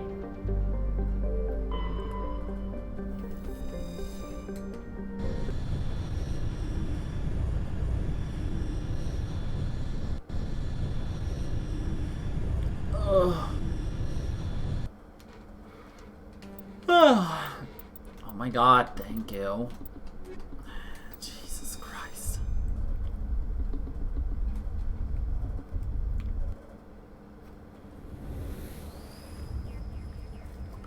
So yeah, if I really wanted, we could have flown through most of these like missions and everything. Because I mean, there's only like 5 or 6 main actual missions in this game. And you would be done very quickly. But we choose to do extra stuff because we're fun. Hidden structure, anomaly, that. Alright, let's go for the hidden structure.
Go, go, go! Go, go, go! Blood shield! Go, go, go!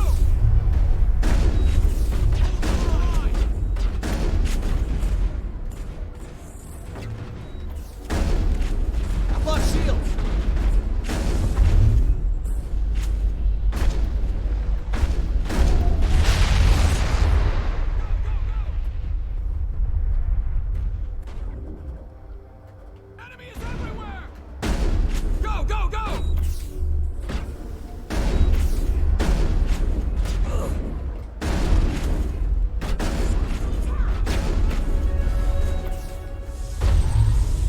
Go, go, go! Go, go, go!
Let's see, 40% toxic, 7 damage.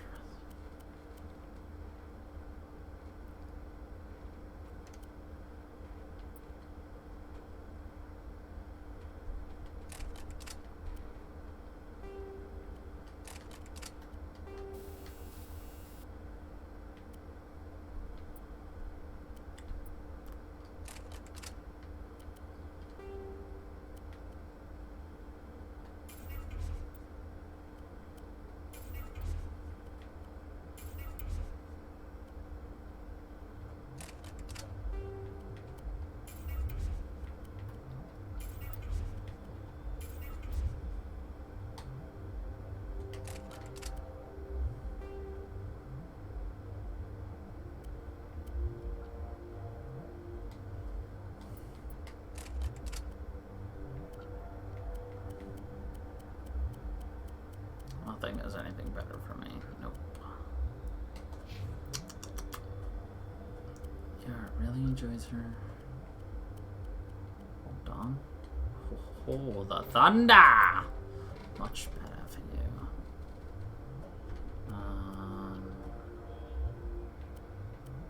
The stiletto. Yeah, we give you that. Heat seek. Do we have better armor piercing?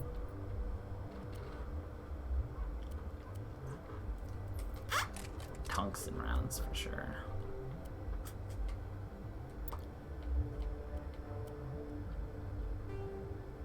Okay, she's got a 7. That's fine for now.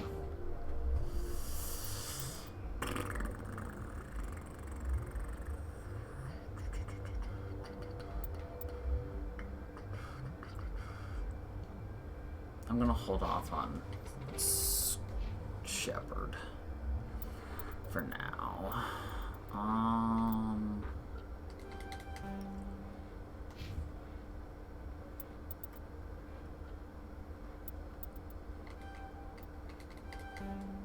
Yeah, that's good for now. All right. Shepard.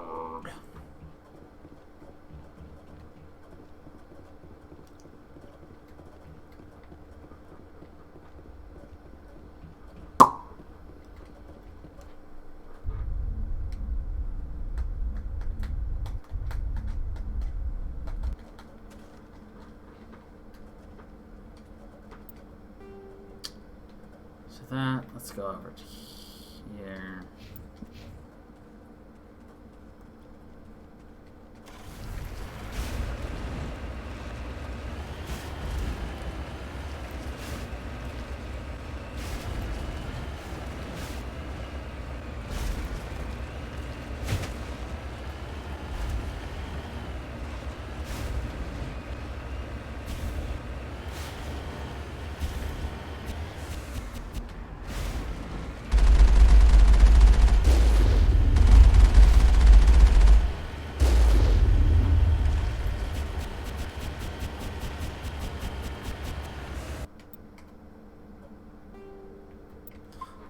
Just do a quick save up, yo.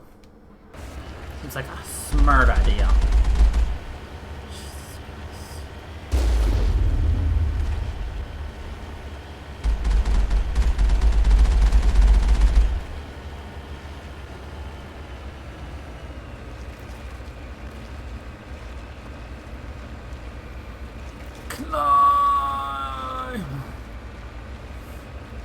I was gonna show you something on Dragon Age last week, but since you couldn't unfortunately make it, you'll have to remind me to show you this week, by the way.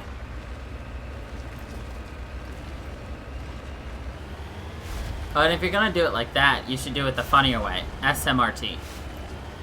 Because Homer is so smart, SMRT.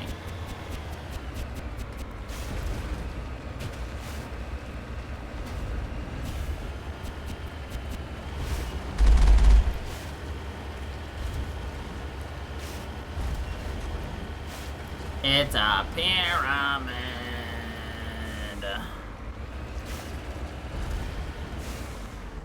I'm on my way.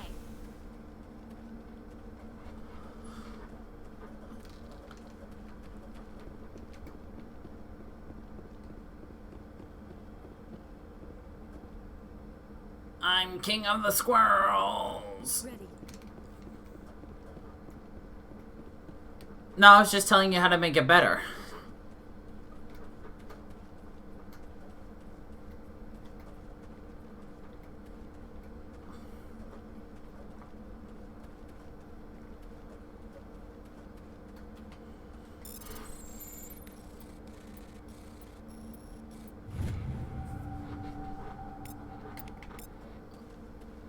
Not really.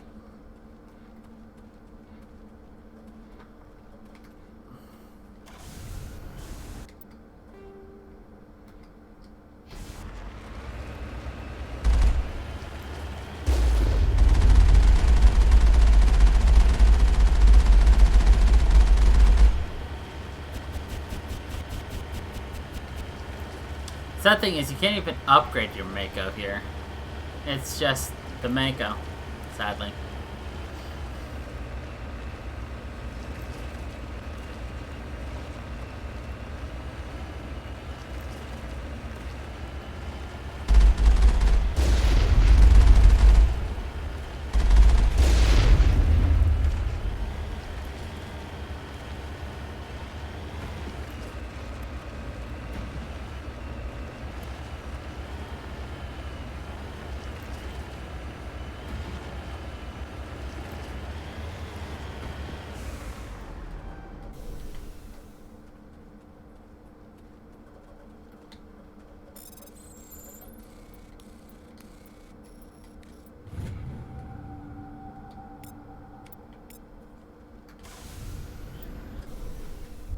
We didn't want to do that. Oh well. I don't care anymore. Moving forward then.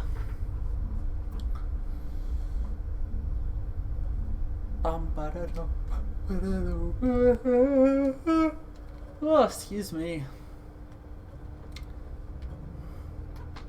Ow, my knee.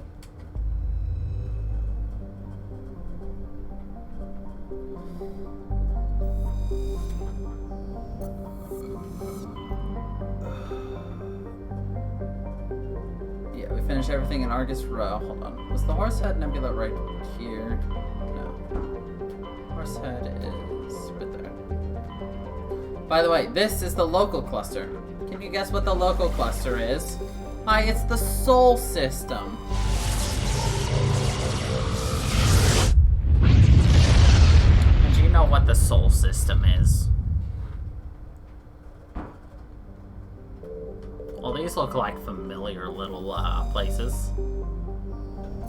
Wrong Sol, but okay.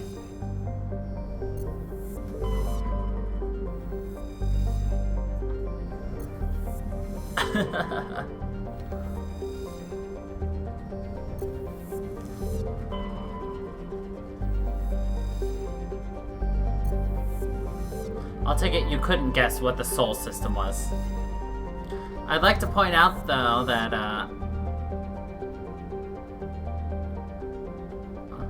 bam! Pluto's considered a planet.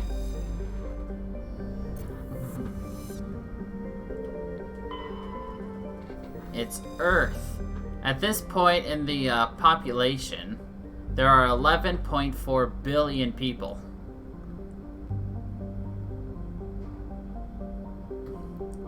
So, you know, less than double what we currently have. And the moon is officially called Luna. The Luna Moona. Okay.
Do I remember where this Easter egg is?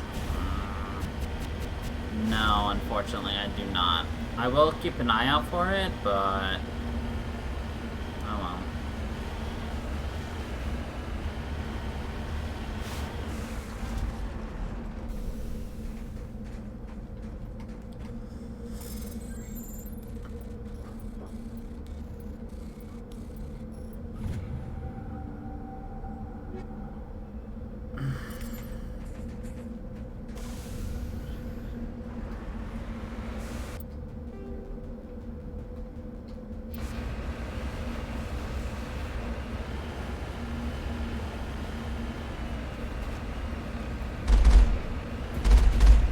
How would you like to just be able to nonchalantly fly anywhere in the universe?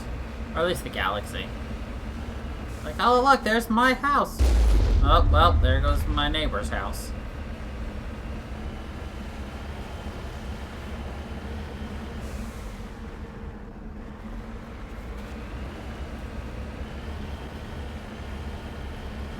You feel like? I don't know. I've never been one for exploring or leaving the confines of my house. So...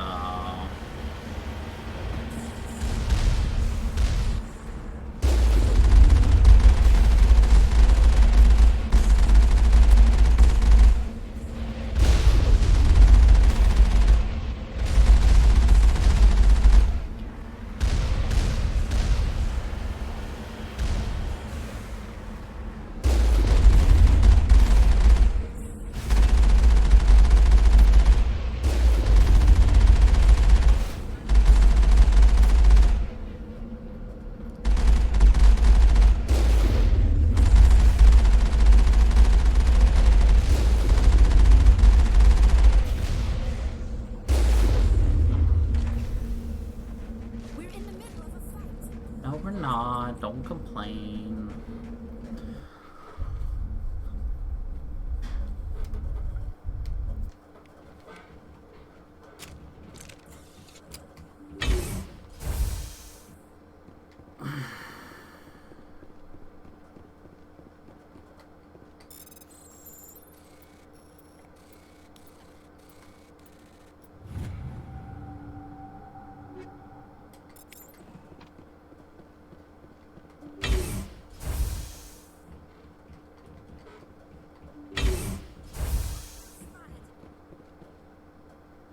Alright. Since the game keeps yelling at me, we'll just kind of do it right here.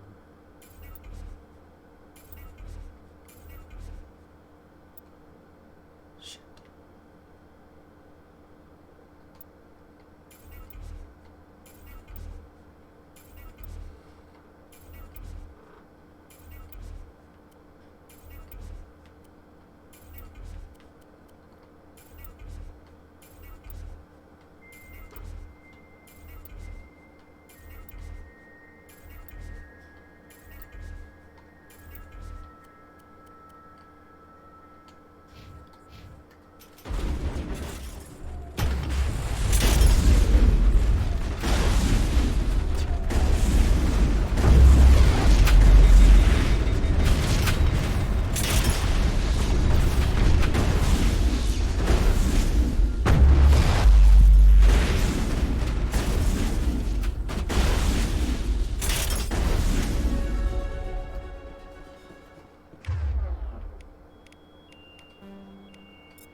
Okay.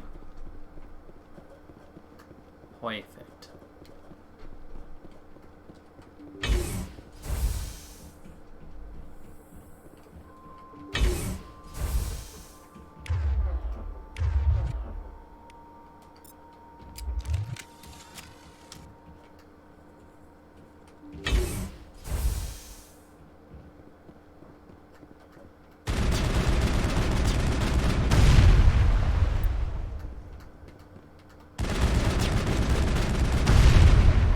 That's the last of them.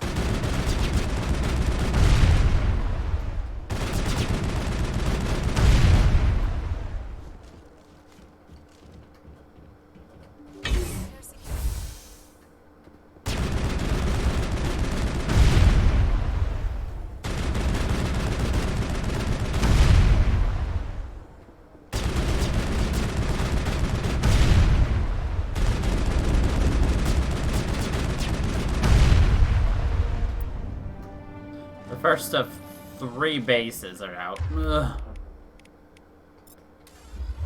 Gotta do this 2 more times. Yay! I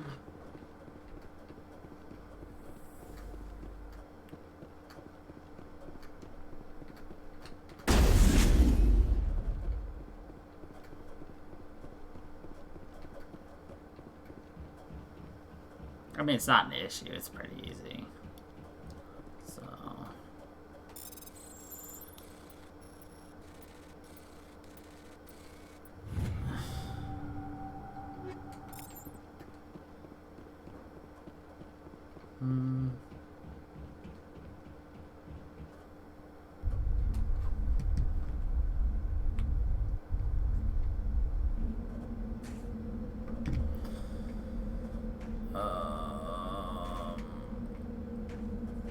yeah.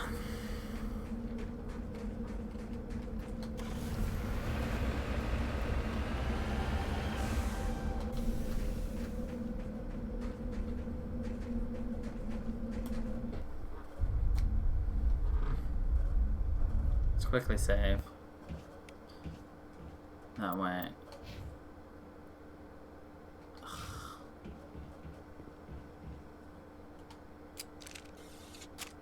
There we go. It's just like, why won't you let me save? Because I was technically in slight combat.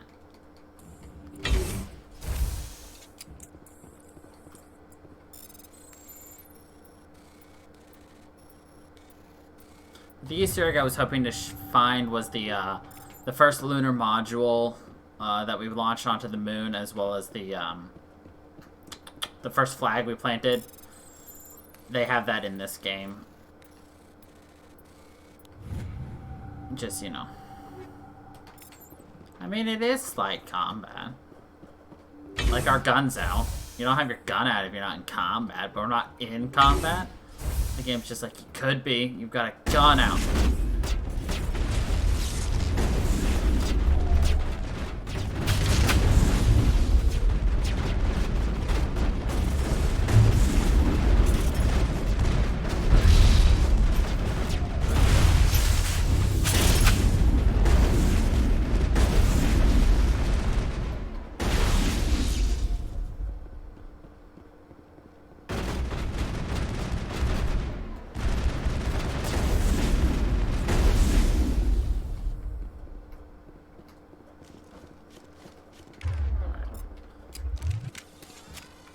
Switch guns again.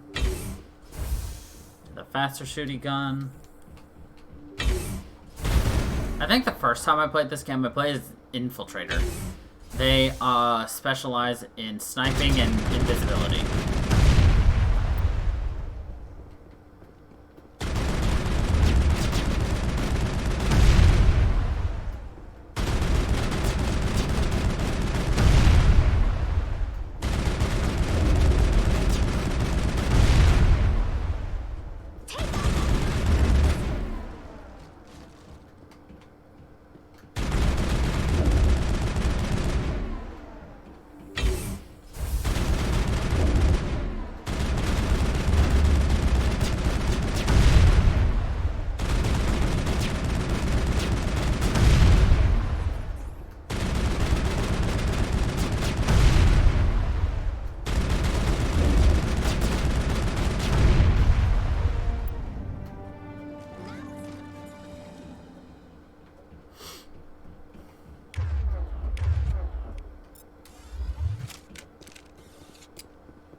Alright, one more VI cluster and we have finished the soul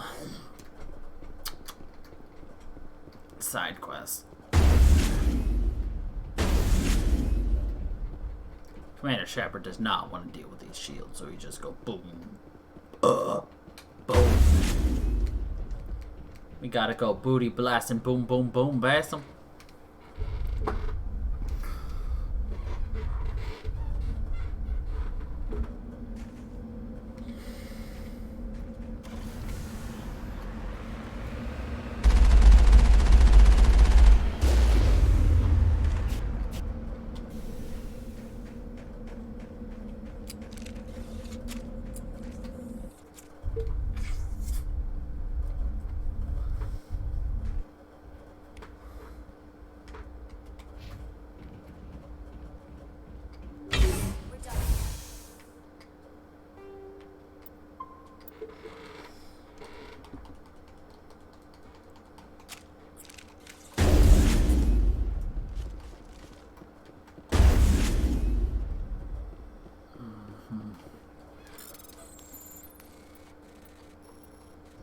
Fuck me. Oh well. We can just slap some gel on that and bada bing, bada boom.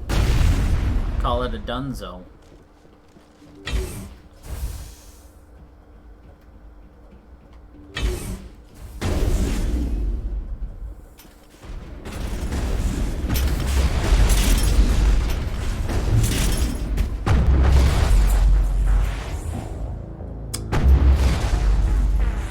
I'd just like to point out that both of our partners died just... And then we died. Alright. Let's stop screwing around with our shoddy. Let's take her seriously. Enemy contacted.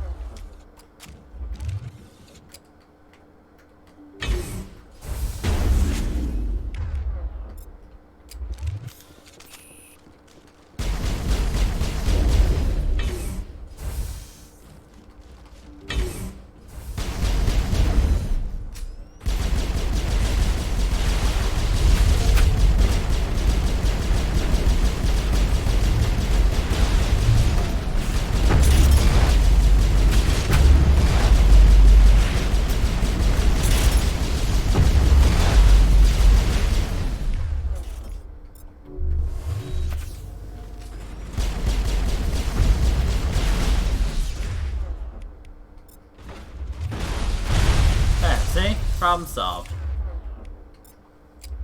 Just had to take it seriously for like 3 seconds. But I mean, who likes being serious? I totally do not want to be serial. What the fuck? Who closed the door on me? It was probably me, to be honest.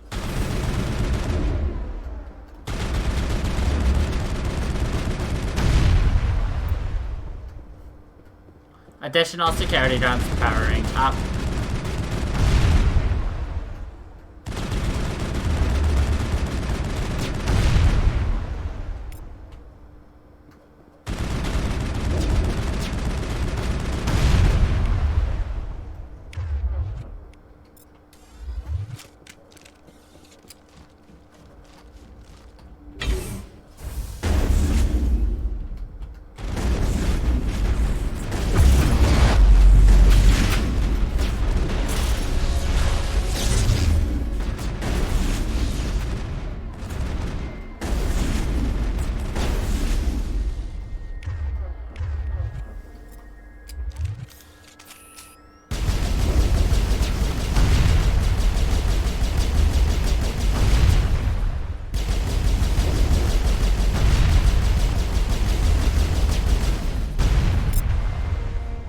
Burst of white noise over the frequencies. The heads-up display interprets it as zeros and ones. Now you can specialize. Yay. Increased damage. Yes, queen.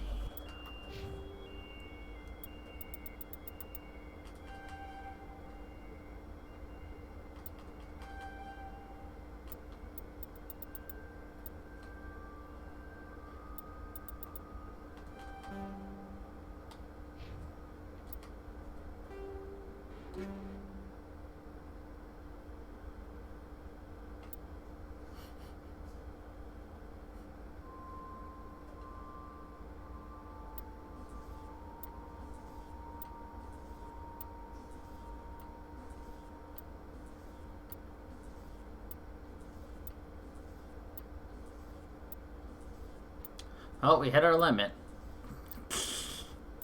Whoops. That's okay.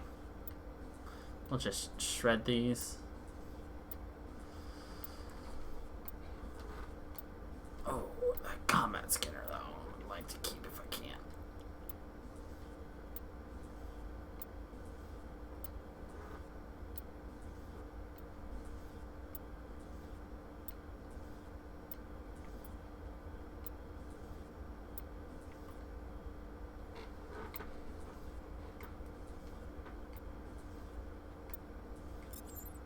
Cool.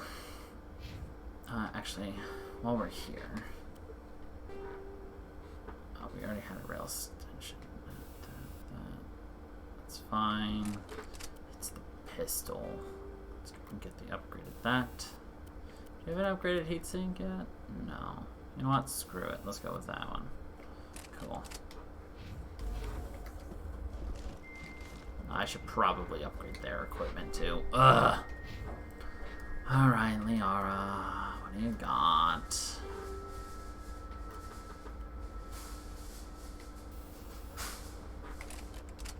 Perfect. Oh. More shields would be nice, actually, for you.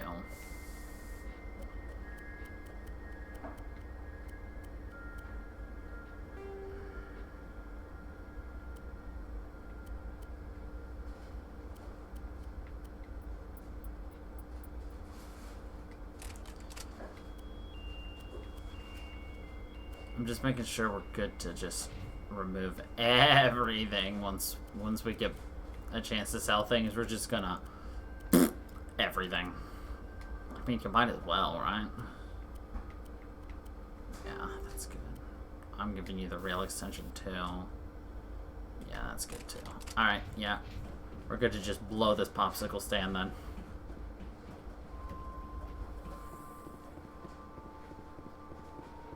Alright, we're gonna get back onto the Normandy, and I think that is where we will call it for this week with Mass Effect. Mass Effect. Just put a little, you know, apostrophe after the M. My ass.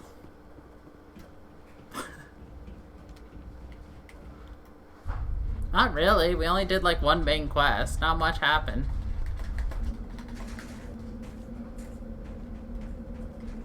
We were just kind of exploring around in our Ma'eko.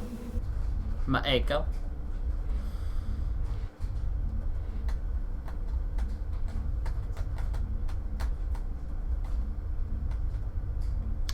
We made 1 million credits last episode. Don't give me that. Actually, we're gonna sell things before I forget, because otherwise I will forget and we'll start a mission next time and I'll be like, oh, you can't actually get any items. And I'm like, no, the inner raccoon is dying. I mean, we wouldn't be steamrolling as well right now had we not have done what we did last week, so gotta remember that factor.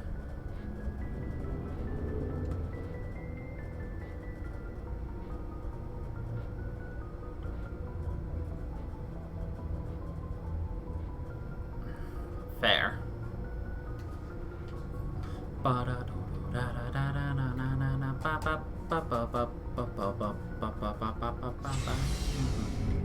Alright, there's our requisitions officer. We'll just dump our shit on him.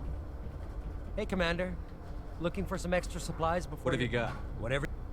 Well, as long as you don't mind paying for it. My stuff. Hell, the licenses alone have set me back more than. Let's see what you've got. You bet, Commander. Okay. Sell.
Cool.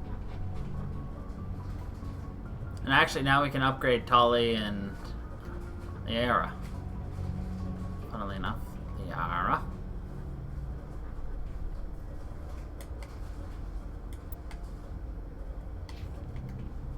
Tali.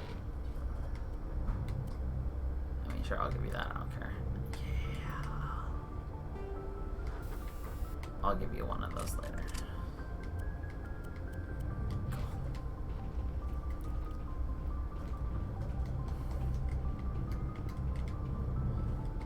We're the shepherd daddy. It's like a sugar daddy, but we're shepherd.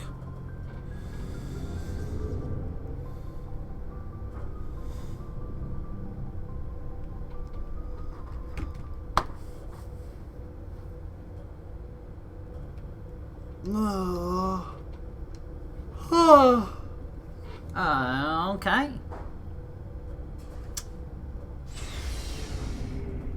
And with that, we're gonna leave this off right about here. So, thank you everybody for watching. I hope you all enjoyed. For those of you who'll be tuning in for DBD in about an hour, I'll see you then. And for the rest of you, until the next time, everybody. Stay funky paper.